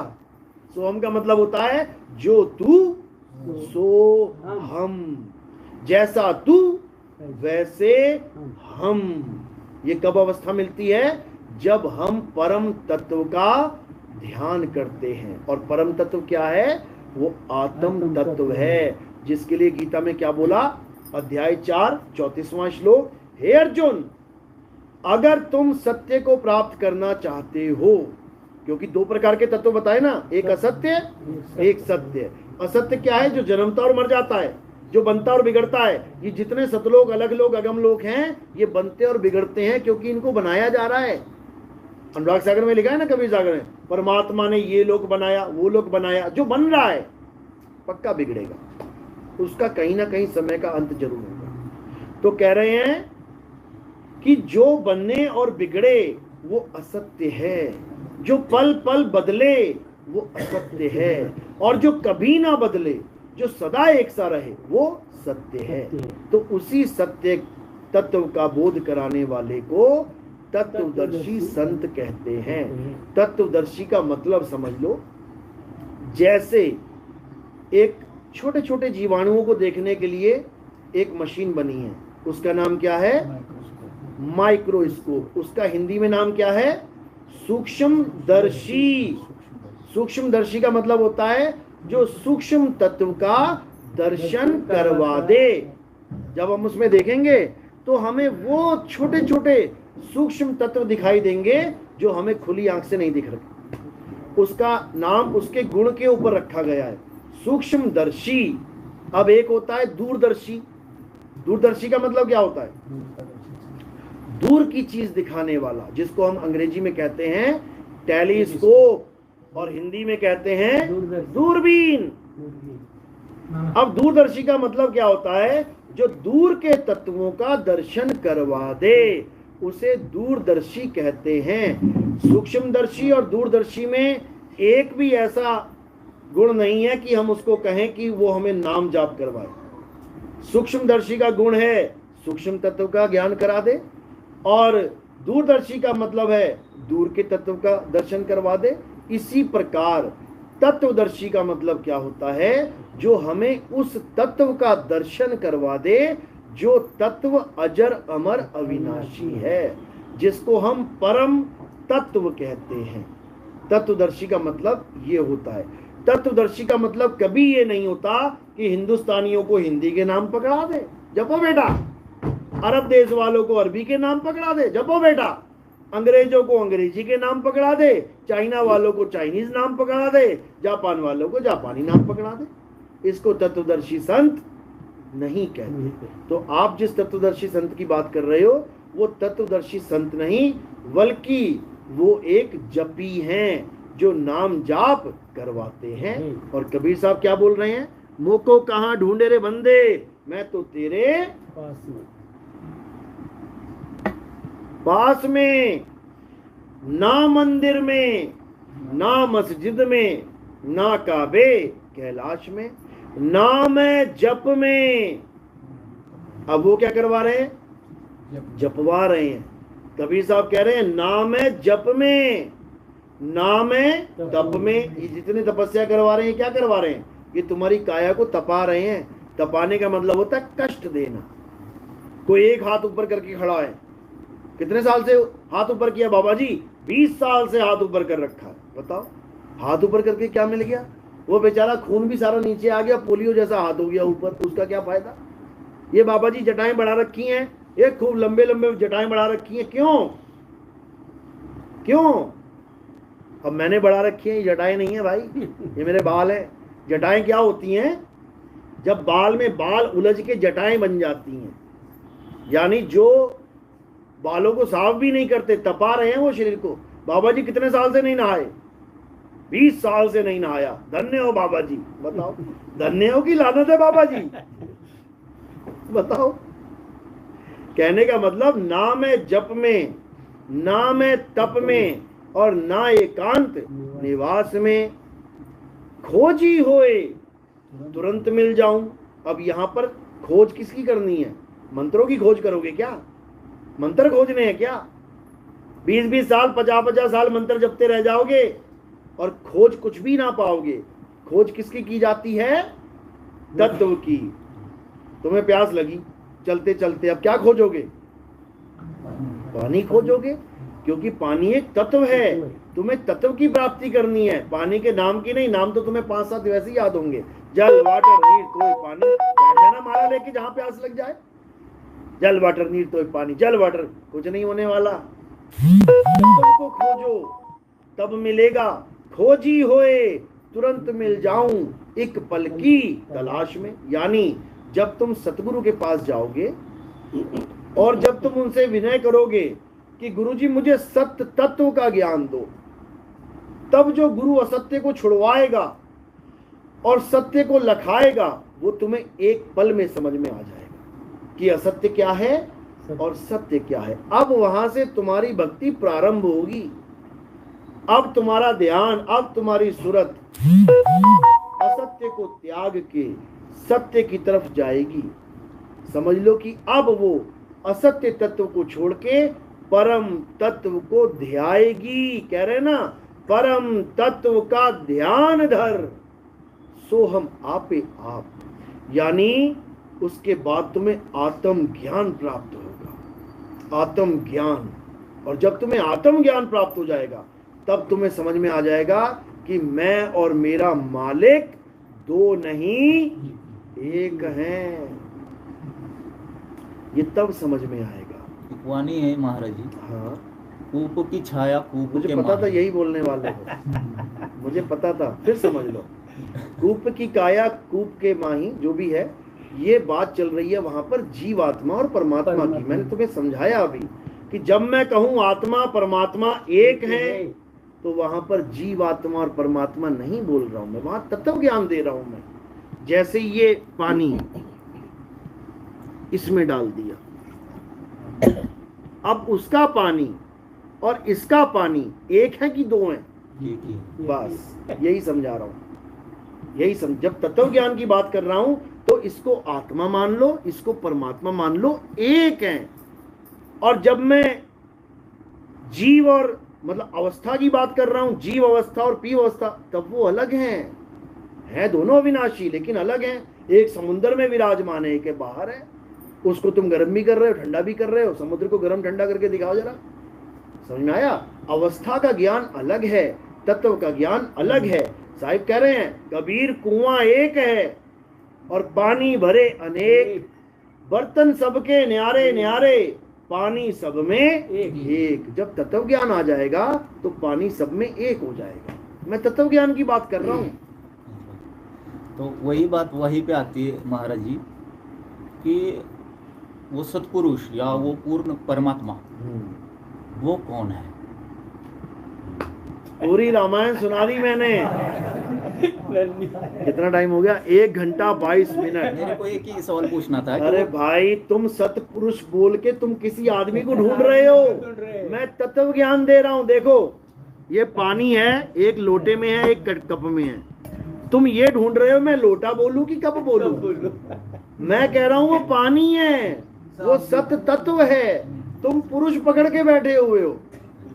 कबीर साहब क्या बोल रहे हैं? पानी सुनो, गरीबदास जी की पानी क्या कह रहे हैं? अभी रुको 1 मिनट, अनंत कोटि ब्रह्मांड सुनो का सुनो।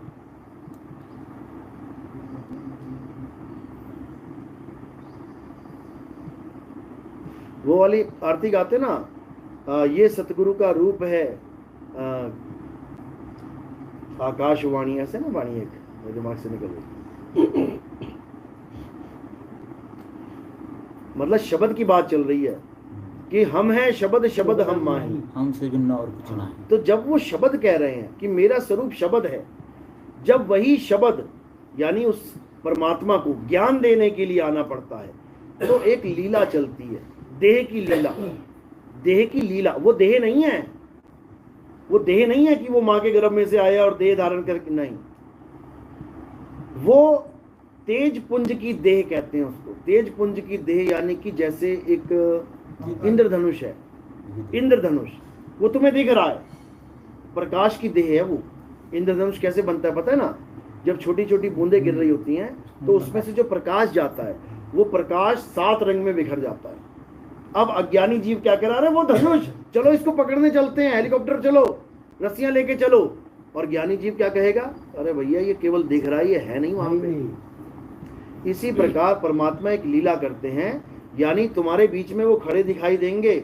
धर्मदास जी को बोला कि धर्मदास, वो खाना लेके आने लगा ना, खाना खा लो। वो कहते ये खाना नहीं खाता मैं, ये मेरा भोजन ही नहीं है, ये तुम्हें देह दिख रही है, ये विदेह है, ये विदेह शरीर है मेरा, यानी प्रकाश पुंज तेज पुंज का शरीर है ये वैसा नहीं है। तो वो कहता दिखे देही कहो विदेही। अरे मुझे तो पूरी देह दिखाई दे रही है आपकी, आप कह रहे हो देह नहीं है। तो वहां पर यही समझाया कि लीला करने के लिए ये प्रकाश पुंज की देह तुम्हारे लिए धारण की हुई है। धारण का मतलब ये नहीं जैसे हमने तुमने धारण किया माँ के गर्भ में आके। कहते हैं मात पिता मेरे कछु नाही, ना मेरे घर दासी, जुल्हे का सुत आन कहा या जगत करे मेरी हंस। तो वो ये समझा रहे हैं, यानी कि उनको शरीर मत मानो। कह रहे देही को सतगुरु कहे और ये है धुंधर ज्ञान, चार दाग आवे नहीं वा को सतगुरु जान। चार दाग का मतलब क्या है? चार दाग होते हैं। पहला दाग जो पैदा होना होता है, ये दाग लग जाता है हमारे, क्योंकि जो पैदा हो गया तो मरेगा भी पक्का। तो पैदा होना ही दाग है। क्यों? गुरु अजन्मा है, गुरु का कभी जन्म नहीं होता, वो अजन्मा है। और गुरु ही पैदा हो गया तो मरेगा भी गुरु एक दिन फिर। तो दाग किसको लगते हैं? काया को दाग लगते हैं। यानी पहला दाग है जन्म लेना, दूसरा दाग भोजन करना। जो आप भोजन कर रहे हो, ये क्या कर रहे हो तुम? जीव हत्या चल रही है। ये गेहूं में जीव है कि नहीं है? कनक में है कि नहीं? गन्ने में जीव है कि नहीं? टमाटर में जीव है कि नहीं है? ये जीवों की हत्या करवाई जा रही है तुमसे। क्यों? क्योंकि पेट भरवाया जा रहा है तुम्हारा। अगर तुम्हें भूख ना लगती, बनाने वाला तो बहुत कुछ बना सकता है, ऐसा शरीर बना देता जिसमें भूख ही ना लगे। तो बताओ शेर हिरन को क्यों खाता? बता दो, क्यों जीव दूसरे जीव को मार के खा रहा है? तो यही कबीर साहब समझा रहे हैं कि भाई ये काल भगवान की सृष्टि है और यहाँ देह देह को खा रही है, देह देह को खा रही है। यहाँ पे याद रखना,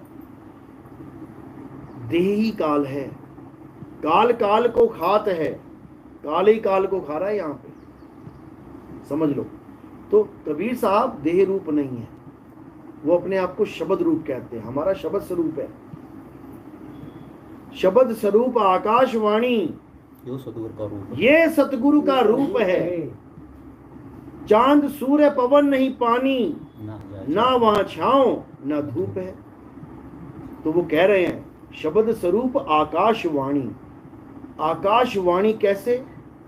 जैसे बादल देखो, बादल तो तुम्हें दिख रहे हैं कि हाँ ये काला बादल ही सफेद बादल, लेकिन एक आवाज निकली उसमें, देख गड़ गड़ गड़ गड़ गड़ गड़ गड़। कैसी आवाज है वो? कैसा रूप है उसका? काली है, पीली है, नीली है, गुलाबी है, सतरंगी है, कैसी है? बस यही रूप है उसका। ये बता दिया। शब्द स्वरूप आकाशवाणी, जैसे आकाश में से गर्जना आती है, ये सतगुरु का रूप है। और चांद सूर्य पवन नहीं पानी, ऐसा सतलोक नहीं है जहां पे चांद सूर्य पवन पानी है, वहां दूध की नदियां बह रही हैं। बताओ, वहां पे काजू बादाम किशमिश खा रहे हो। काजू बादाम किशमिश क्या है पता है? 84 लाख योनियों में से एक योनियां हैं। समझ में आया? ये पेड़ पौधे एक योनियां हैं। अंडज, पिंडज, उखमज, स्थावर, स्थावर योनियां हैं जो एक जगह स्थित हो जाती हैं, स्थित खड़ी हैं बेचारी। और तुम कह रहे हो कि वहां पे काजू है, किशमिश है, बादाम है, संतरे हैं। बताओ, वहां पर भी 84 लाख योनियां बना रखी हैं परमात्मा ने? नहीं बनाई। तो फिर क्यों काजू बादाम किशमिश खा रहे हैं वहां पे? वहां पे सिर्फ आत्माएं हैं। अरे तो आत्मा को तो खाने की जरूरत ही नहीं ना। सतलोक का मतलब आत्माओं का ठिकाना। हाँ, तो आत्माएं क्या खाएंगी? शरीर खाएंगी। आत्माओं के लिए भी अमर चीजें हैं वहाँ पे सब। अरे आत्मा को जरूरत क्या है? आत्मा मर जाती है कि आत्मा अमर है? पहले ये बताओ। आत्मा अमर है। आत्मा अमर है। तुम खाना क्यों खाते हो पता है? क्यों? खाना नहीं खाओगे मर जाओगे। हाँ, वही तो जिंदा रहने के लिए खाना खाया जाता है, ये शरीर खा रहा है। आप इन्हें बताया महाराज कि यहाँ पे इंसान मतलब ये पापी कर रहा है एक हिसाब से कि वो जीव को खा रहा है। क्यों खा रहा है? कारण क्या है?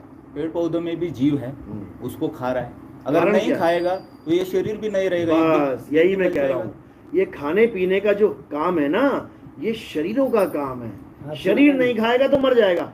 आत्मा थोड़ी नहीं खाती पीती कुछ। आत्मा नहीं खाती, लेकिन इस आत्मा को सुरक्षित रखने के लिए इसकी जरूरत है। आत्मा को सुरक्षित रखने के लिए आत्मा को खतरा हो गया है क्या? अरे भाई सुन लो, ठीक है, मेरे को यही सुनो, आत्मा को सुरक्षा की जरूरत है। आत्मा को तुम बुलेट प्रूफ जैकेट पहना देना, गोलियों से मर जाएगी। नैनम छेदन्ति शस्त्राणि नैनम दहति पावका न चैनम क्लोदंतापे न शोषति मारुता। हे अर्जुन, इस आत्मा को ना तो कोई शस्त्र काट सकता है, ना अग्नि जला सकती है, ना वायु सुखा सकती है, ना जल भिगो सकता है। इसको मारेगा कौन? इसको खाने पीने की जरूरत भी नहीं है क्योंकि ये अमर है। अगर आपकी बात मान ले महाराज जी और आज से हम खाना पीना छोड़ दें। अरे तुम का मतलब तुम्हारा शरीर है, तुम्हारे शरीर को थोड़ी नहीं बोल रहा हूँ खाना पीना छोड़ दो। अगर तुम्हारा शरीर खाना पीना भी छोड़ देगा तब भी तुम्हारी आत्मा नहीं मैं आएगी। यही बताना चाहता था महाराज ये जी, आज्ञा नहीं तुम्हारी। यही मैं बताना चाहता था कि हमको ये शरीर की जरूरत है, शरीर की जरूरत है ना, आत्मा को जरूरत नहीं है। आत्मा को परमात्मा को जानने के लिए इस शरीर की जरूरत है। बिल्कुल सही है, शरीर की जरूरत भी क्यों है? क्यों है? इंसान शरीर की जरूरत है, बस, केवल कुत्ते शरीर नहीं। की जरूरत नहीं, शरीर तो कुत्ता भी लेके बैठा है। वही बोल रहा हूँ। इंसान शरीर की जरूरत है। इंसान शरीर में कुत्ते के शरीर में क्या फर्क है? तुम भी खाते हो वो भी खाता है, तुम भी निकालते हो वो भी निकालता है, सब कुछ हो रहा है। लेकिन तुम्हारे पास एक ऐसी ताकत है जो कुत्ते के पास नहीं है। क्या है उसका नाम? विवेक। विवेक ये परमात्मा का पुत्र नहीं है। जो 16 पुत्र परमात्मा के बताए गए ना, वो परमात्मा के पुत्र नहीं भैया, वो तुम्हारी आत्मा के गुण हैं, गुणे वो तुम्हारे गुण हैं। उसी गुण में एक विवेक है। जिसकी आंख फूट जाती है तो किस्मत फूट जाती है। यानी तुम विवेकी हो तो तुम ये जान सकते हो कि तुम शरीर नहीं, तुम आत्मा हो। कुत्ता नहीं जान सकता। कुत्ते को तुम कितना ही समझा लो, तू शरीर नहीं तू आत्मा है। बिल्ली नहीं जान सकती, बिल्ली तू शरीर नहीं तू आत्मा है। वो कहेगी अब म्याऊं म्याऊं इधर साइड में हो, चूहा खाना है मुझे। समझे? तो तुम ये जान सकते हो कि तुम शरीर नहीं आत्मा हो। ये इसको विवेक कहते हैं। और विवेक के द्वारा तुम ये प्राप्त भी कर सकते हो। कब? जब तुम्हें शब्द का भेदी गुरु मिल जाएगा, तब तुम्हें ये समझ में आ जाएगा जीते जी कि तुम एक आत्मा हो। कैसे? आत्म तत्व को प्राप्त करके, और कुछ नहीं। और एक महाराज जी सवाल है, भगवद गीता में 15वां अध्याय पहला श्लोक में कहा है कि तत्वदर्शी संत कौन होता है? तत्वदर्शी संत कौन होता है? क्या लिखा बोलो? ऊर्ध्व मूलम अधशाखम अश्वत्थम प्राहु अव्ययम बिल्कुल। छंदांसी यस्य पर्णानि यह तम वेद स वेदवितः। हाँ बिल्कुल सही बोला है। लेकिन ये वो उल्टा वृक्ष नहीं है जो तुम्हें पढ़ा दिया गया है। वो उल्टा वृक्ष कहाँ लगा है? देख के आना, कहाँ लगा है? वो दिखाई नहीं देता। दिखाई देता, हमें तो दिख रहा है। वो उल्टा वृक्ष हमें दिख रहा है, तभी तो बताएंगे उल्टा उसके वृक्ष बारे है। में कबीर साहब ने कहा है, हाँ एक ही वाणी में कहा। हाँ हाँ और इससे पहले कबीर साहब ने ही कहा था, और उसके बाद हमारे सदगुरु जी ने कहा था। वो वाणी है, अक्षर पुरुष एक पेड़ है। निरंजन वाकी डाल। ये मत सोचो कि तुम्हारे गुरुजी ने कहा। कबीर साहब के बाद ये इतने संत आए हैं कहने वाले कि तुम्हारी गिनती थक जाएगी गिनते गिनते। तुम बीजक उठा के देख लेना जिन्होंने टीका करी है। अगर 5000 गुरु ने टीका करी है, क्योंकि ये बीजक की वाणी है जो तुम बोल रहे हो। अक्षर पुरुष एक पेड़ है, निरंजन वाकी डार, आगे तीनों देवा शाखा भय पात रूप संसार। ये बीजक की वाणी को हर बीजक के टीका करने वाले ने टीका किया है। सबने बोला है, लेकिन जान कोई भी नहीं पाया। अक्षर पुरुष एक पेड़ है बोला है, जड़ तो नहीं बोला है। पेड़ में और जड़ में क्या फर्क है? जड़ तो पूर्ण परमात्मा है। बस यही समझना है। पूर्ण परमात्मा वो नहीं है दाढ़ी और टोपी वाले बूढ़े कबीर। बूढ़े कबीर है, देखो वही है। हाँ, वो तुम्हें लग रहा है। कबीर की दाढ़ी सफेद कर दी ना, इसका वही। मतलब क्या होता है? अरे वही बात तो पूर्ण सुनो, परमात्मा अरे है। सुनो, पूर्ण परमात्मा है वो, बात सुनो। कितनी बार रामपाल जी ने बोला है कि वहां पे जरा मरण नहीं है। पक्का मानते हो? बराबर। जरा का मतलब बताओ क्या होता है? जरा और मरण, हाँ, बुढ़ापा जरा और बुढ़ापा नहीं है मरण। और मरण नहीं है। जो तुम्हारे कबीर साहब की फोटो लगी हुई, यूट्यूब भरा पड़ा है, वो दाढ़ी सफेद है। सफेद दाढ़ी और काली दाढ़ी में क्या फर्क होता है बताओ? बुढ़ापा ही नहीं। काली दाढ़ी और सफेद दाढ़ी में क्या फर्क होता है बताओ? बूढ़े हैं। हाँ, तो जरा हो गई ना। जरा हो तो गई। परमात्मा ही तुम्हारा बूढ़ा हो गया तो तुम भी बूढ़े हो जाओगे। नहीं, बुढ़ापे के बाद क्या आता है? सुनो, बचपन के बाद क्या आता है? जवानी। जवानी। जवानी के बाद क्या आता है? इसका मतलब परमात्मा 2 स्टेज पार कर चुका है। यानी बच्चा था परमात्मा, उसके बाद जवान हो गया, अब तुम्हारा परमात्मा बूढ़ा हो गया, सफेद दाढ़ी होगी, सफेद बाल हो गए। अब इसके बाद क्या होगा? परमात्मा का अंतिम संस्कार करना पड़ जाएगा, मर जाएगा वो। परमात्मा कभी नहीं मरता, बूढ़ा भी नहीं होता है। वो बूढ़ा भी नहीं होता। तो फिर क्यों बूढ़े की फोटो लगा रखी क्योंकि वो है? हमें समझाने के लिए आते अरे हैं। तो समझाने के लिए यहाँ आता है कि सतलोक में बैठा है समझाने के लिए? हम यहाँ है ना। तो यहाँ तुम हो, सतलोक में बूढ़ी तरफ परमात्मा की फोटो क्यों लगा रखी है? सतलोक में कहा लगा है? अरे तुम्हारे सतलोक आश्रम में देखो, बड़े बड़े बूढ़े परमात्मा बना हुआ है। क्या बातें कर रहे हो? परमात्मा अभी इस धरती पे जब जैसे आए थे, उस हिसाब से परमात्मा उन्होंने बताया। परमात्मा तो बच्चे दूसरी के बात। रूप में भी आए थे, तो क्यों बूढ़े की यूज कर रहे हो? बच्चे में भी ज्ञान समझाया उन्होंने। 5 साल की उम्र में कबीर साहब ने ज्ञान दिया कि नहीं दिया? तो 5 साल का बच्चा बनाओ ना वहां पर, क्यों बूढ़े बाबा आशीर्वाद देता फिर रहा है वहां पे? मर जाएगा बूढ़ा वो। नहीं मरेगा। अरे जब बच्चे से बूढ़ा हो गया तो मर भी जाएगा। परमात्मा कभी नहीं मरता। अरे तो परमात्मा कभी बूढ़ा भी नहीं होता, इसको भी मान लो। बदलत होता नहीं हो। परमात्मा बूढ़े है ही नहीं। अरे तो बूढ़े तो रामपाल जी के चेलों को बोलो कि जितने भी बूढ़ी तस्वीरें लगी हैं हटा दो, वरना ये बोलना छोड़ दो कि जरा मरण वहां पे नहीं है। जरा तो हो गया, जरा मरण वहां पे नहीं है। अरे तो परमात्मा तो वहां बना रखा है ना। परमात्मा सतलोक में बैठ के सिंहासन पे इंतजार कर रहा है तुम्हारा। अगर वहां जरा मरण नहीं है, वहां परमात्मा बूढ़ा नहीं है, वो फोटो झूठी है, तो बताओ सच्ची कौन सी होगी? काले बालों वाली। परमात्मा जो है वो तत्व जानने के लिए ना हमें वो साधना करनी पड़ती है। अब तत्व पे आ गए। हाँ जी। अभी देह पे आए हुए थे, काली दाढ़ी सफेद दाढ़ी दिख रही थी, अब तत्व पे आ गए। अब ये बताओ, सुनो, ये काली दाढ़ी है, ये सफेद दाढ़ी जो बाहर दिख रहा है ये, और जो तत्व है वो आत्म तत्व है। अब बताओ काली दाढ़ी है या सफेद दाढ़ी है तुम्हारे वाले वो नहीं परमात्मा? समझ में नहीं आएगी। अरे समझ में आ रही है ना, दो चीजें हैं, एक तत्व है और एक दाढ़ी काल बाले हैं। वो बताओ काले और लाल बाल सफेद बाल जो भी हैं, वो परमात्मा तुम्हें चाहिए या तत्व वाला परमात्मा चाहिए? तत्व वाला ही चाहिए। बस जब तत्व वाला परमात्मा आ जाता है तो देह का काम खत्म हो जाता है, वहां पर देह नहीं होगी। सतगुरु की क्या महिमा है तो फिर? अरे तुम एक सवाल के जवाब तो ले लो, तुम सवाल पे सवाल। पहले ये समझ लो, परमात्मा देह नहीं है, परमात्मा तत्व है। समझ लो, परमात्मा तत्व है। वहां पर ऐसा नहीं है कि तुम्हारी बीवी को भी वहां लेके जा रहे हैं। सुनो, तुम्हारा ये कोई पहला जन्म है क्या? नहीं, बहुत जन्म हो चुके। कितने जन्मों में कितनी बीवियां हुई हैं? बहुत सारे। किसको अपनी बीवी मानते हो? किस जन्म वालों की? अभी जो है उसी इस को जन्म अपना में। माने। अगर इसी जन्म में एक मुल्ला जी हैं, 4 बीवियां लेके बैठे हैं, तो वहां परमात्मा 4 बीवियों को अलाउड करेगा क्या? वो उनका जैसा है। हैं? उनका जैसा है क्या? तुम्हारा कैसा है ये बताओ। इधर जैसा है उनका।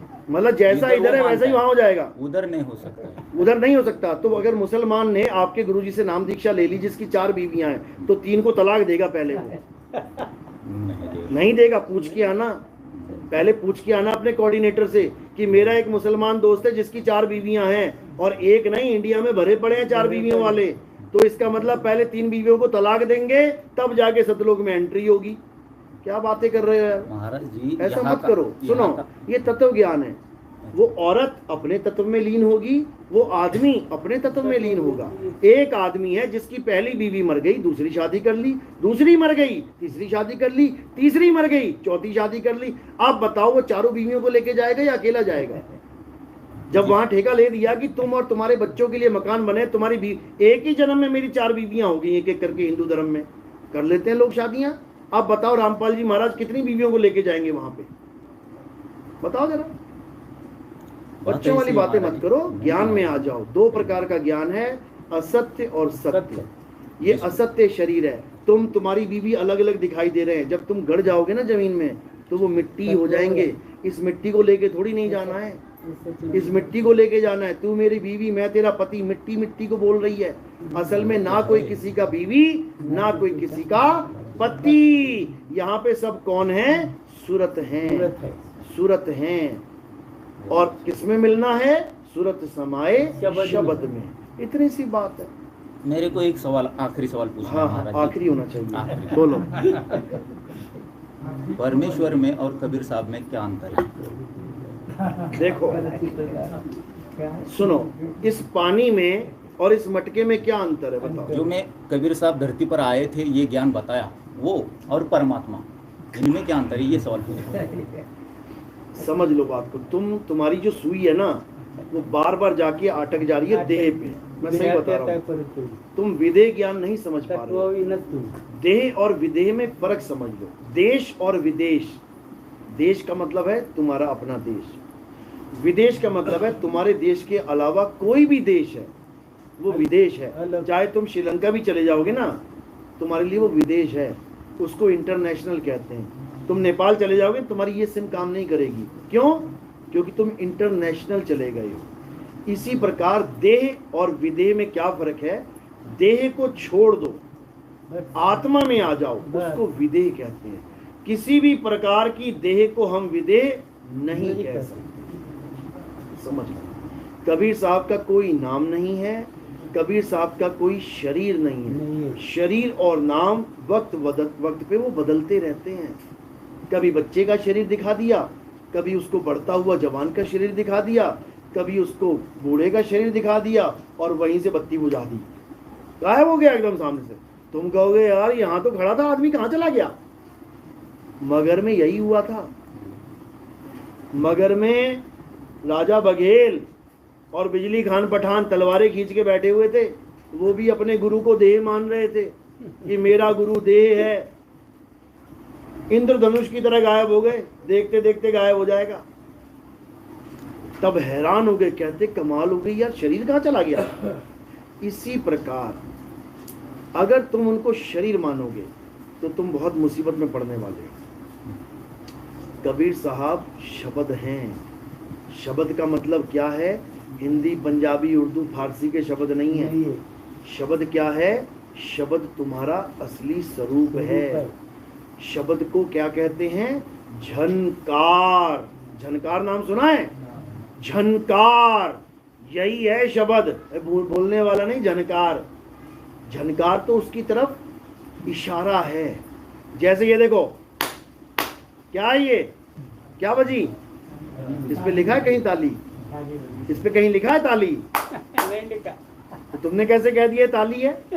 शब्द दिया है ना उसको शब्द दिया है, लेकिन वो शब्द उसका नहीं है, दिया है। हिंदी वालों ने दे दिया ताली, अंग्रेजों ने समझने क्लैपिंग, समझने के लिए। अब तुम कहो नहीं ये ताली है, वो कहेगा क्लैपिंग है, समझने के लिए। इसी प्रकार परमात्मा को समझने के लिए एक शब्द दिया गया है, झनकार।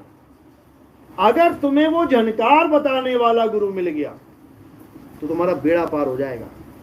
और अगर तुम्हें झनकार की जगह मंत्र जपवाने वाला गुरु मिल गया तुम्हारा बेड़ा गर्क हो जाएगा। अब समझ लो गरीबदास जी क्या कहते हैं, कोई है रे परले पार का, जो भेद कहे झनकार। बस क्या भेद है झनकार का? बताओ बताओ। गुरु धारण किया है, झनकार का भेद बताओ बताओ। वो झनकार तो वहाँ पे, अरे वहाँ यहाँ नहीं, वो झनकारी भेद है। वो झनकारी भेद है, हिंदी के नाम नहीं जो तुम लेके बैठे हो। तुम हिंदुस्तानी हो तो ओम कलियम हरियम फरियम झरियम, और जब आएगा चाइनीज हो कहेगा क्या बकवास कर रहा है रे, हटा इसको। अब उसको झनकार का भेद देंगे हम। चाइनीज को भी झनकार का भेद देंगे, अमेरिका वाले को भी झनकार का भेद देंगे, मराठी को, गुजराती को, तमिल वाले को, किसी भी देश का भगत आ जाए, हम क्या बताएंगे उसको? झनकार का भेद बताएंगे, क्योंकि तुम्हारा स्वरूप झनकार है। वाणी पढ़ो कबीर साहब की। कोई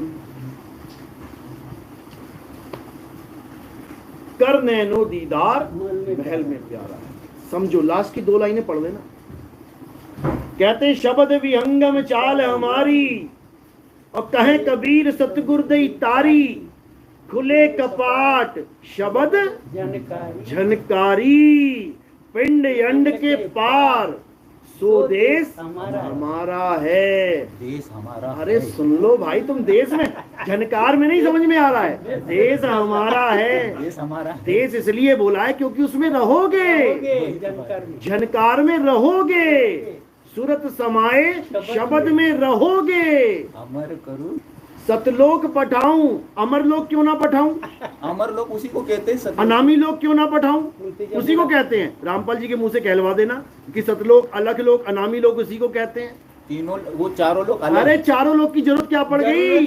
क्या जरूरत पड़ गई? तुमने अपने बच्चों के लिए एक मकान बनाना कि 1 2 3 4 5 बना, तक तुम भटको और तुम्हारे बच्चे भटके। हट जाओ, मान जाओ, नहीं समझ में आ रही तुम्हें। ये काल भगवान के लोग हैं सारे। काया भेद किया निर्वारा, ये सब रचना पिंड मंझारा, माया अवगति जाल पसारा, सो कारीगर भारा है। ये लाइन पता है किसके बाद बोली है? अलख लोक, अलग अगम लोक, अनामी लोक बोलने के बाद बोली है। ये उसके बाद बोली है कि तुम्हें अनामी लोक तक भी पहुंचा दिया जाएगा, उसके बाद समझ लो। काया भेद किया निर्वारा, ये सब रचना पिंड मंझारा, जो मैंने सारी रचना बताई अभी तक। अलग लो, सत लोक, अलग लोक, अगम लोक, अनामी लोक, सतलोक में सतपुरुष बैठा है जिसके एक एक रोम में हजारों सूरज चमक रहे हैं। करोड़ों। अलख लोक में अलग अलग पुरुष बैठा है जिसके एक एक रोम में लाखों सूरज चांद चमक रहे हैं। अनामी अगम लोक में अगम पुरुष बैठा है जिसके करोड़ों चमक रहे हैं। अनामी लोक में अनामी पुरुष बैठा है, अरबों खरबों चमक रहे हैं, तुम गिन भी नहीं पाओगे।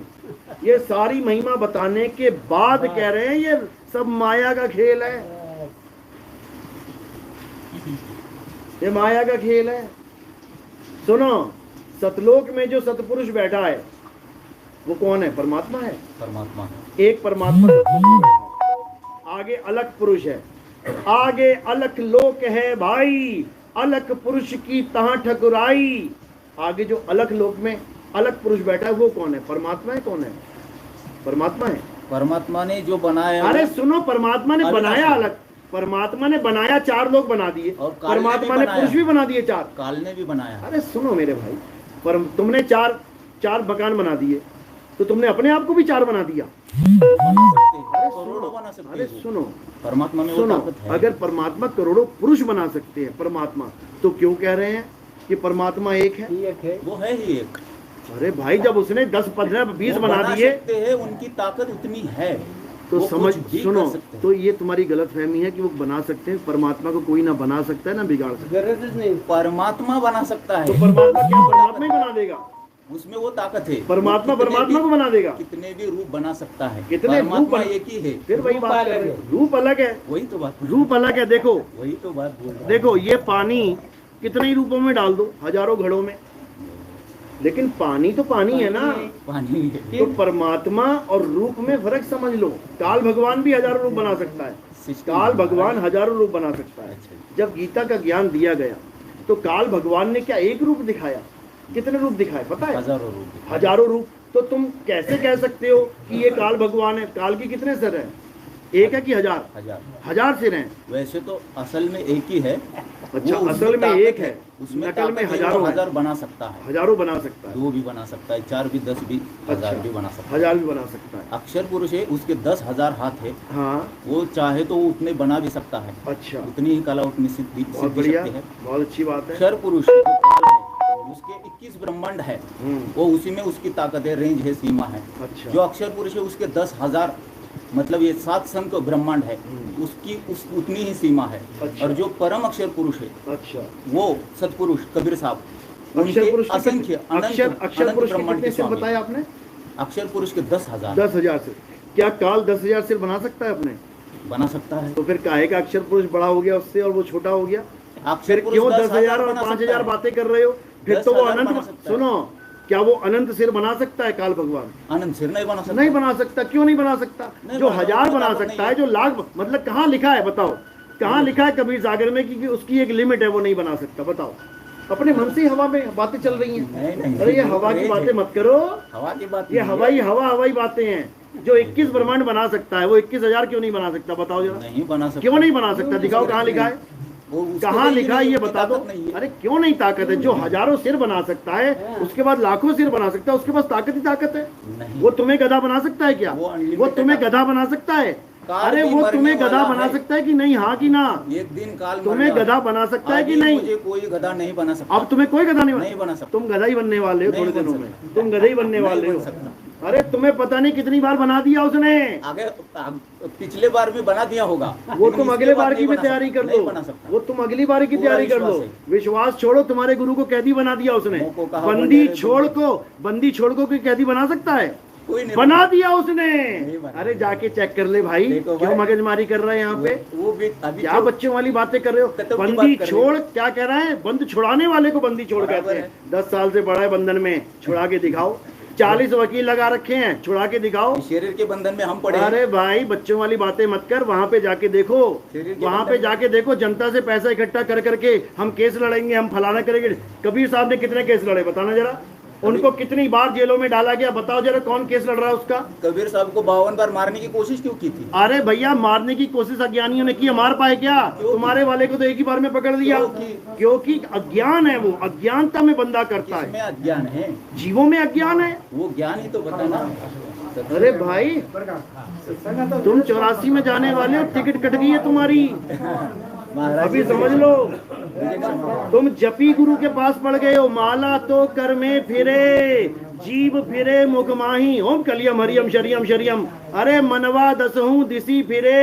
ये तो सिमरन ना तुम ही तो कर रहे हो, तुम ही तो कर रहे हो। ये सिस्टम है महाराज जी, ये सिस्टम नहीं है। अरे कर का मन का फेंक के, मन का फेर फेंक के दिखाओ। तुम अपनी माला फेंक के दिखाओ। कबीर साहब कह रहे हैं माला फेंक, फेंक माला अपनी। नहीं फेंक पाओगे, क्यों? क्योंकि तुम्हें उसका सिस्टम पता ही नहीं है। तुम्हें तो ये सिस्टम पता है, A for Apple, B for bat. अभी तुम्हें बड़े बच्चों का सिस्टम नहीं पता। वहां पे A फॉर एप्पल नहीं चलता, वहां B फॉर बैट नहीं चलता। ये सिस्टम छोटे बच्चों का है जो तुम लेके बैठे हो। कैदी है हम सब यहाँ पे महाराज जी, हम सब यहाँ पे। अरे गुरु कह दिए, हम सब क्या लगा रखा है? तुम्हारा गुरु कह दिए। देखो जी, ये जो शरीर मिला है इससे तो हमें छूटना है, जन्म मरण के चक्कर से छूटना तो है। शरीर से छूट कहाँ रहे हो? तो ये छूटेगा उस विधि से, उस अरे प्रोसेस से। मेरे भाई, जिस शरीर को तुम छोड़ना चाहते हो, एक और शरीर की आस लगवा दी तुम्हारे गुरुजी ने। नहीं लगवाए हाथ। तुम वहां जाके शरीर में धारण करोगे कि नहीं करोगे? वो अपने आप होगा। क्या बच्चों वाली बातें वो कर अपने रहे आप होगा। हो? सुनो इस प्रोसेस सुनो से अपने आप सुनो, होगा। ये शरीर छूट गया तुम्हारा, ये वाला चला गया ना पानी पानी में। अब बताओ क्या होगा? ये छूट गया ना, अब एक नया घड़ा बनेगा वहां पे। यही का सिस्टम मैं बताता हूँ महाराज बताओ। जी। या अगर मैं मर गया, अगर मेरे को सही गुरु नहीं मिले हैं, तो ये तो तय है, मेरे कर्म के हिसाब से मेरे 84 लाख तैयार है। यही तो समझा रहे हैं। वो अपने आप मिलेगा। वो अपने आप ऐसे नहीं मिलेगा जैसे तुम सोच रहे हो कि अपने आप मिल जाएगा। वो तुम्हारे कर्मों के अनुसार मिलेगा। वही तो बोल रहा हूँ। हाँ, तो जब तुम्हारे कर्म ही खत्म हो गए तो बताओ कौन सा शरीर मिलेगा? कर्म कैसे खत्म होंगे? अरे सतनाम मिल गया, कर्म खत्म हो जाएंगे? नहीं हो सकते। मतलब सतनाम से कर्म खत्म नहीं होंगे? अरे कबीर साहब कह रहे हैं ज्यों ही जैसे चिंगारी अगन की, बड़ी पुरानी, जब पुरानी घास पे चिंगारी पड़ गई, जल गया, खत्म हुआ कि नहीं हुआ? अब कौन सा शरीर मिलेगा? तो अभी वो आत्मा बन जाता है। आत्मा वो बना ही हुआ है। वो जो भाई, वो आत्मा, सुनो सुनो सुनो सुनो, ये लो पानी है, ये पानी इसमें है ना। अब पानी तो बना ही हुआ है, बना। पानी तो पहले से बना हुआ है। ये मुक्त हुआ है केवल किससे?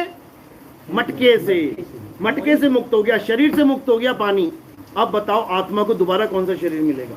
आत्मा की जो पावर है वो कम हो चुकी है यहाँ पे।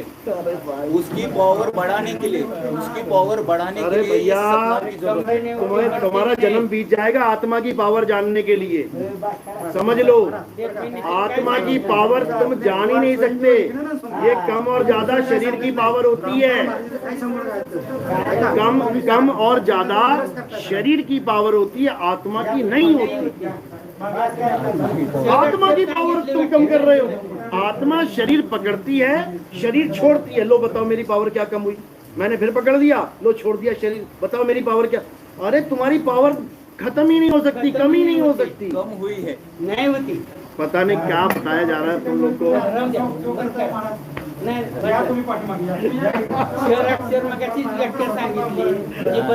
सुन लो सुन लो सुन लो सुन लो, अब आखिरी बात समझा रहा हूं, अगर समझ पाओ तो।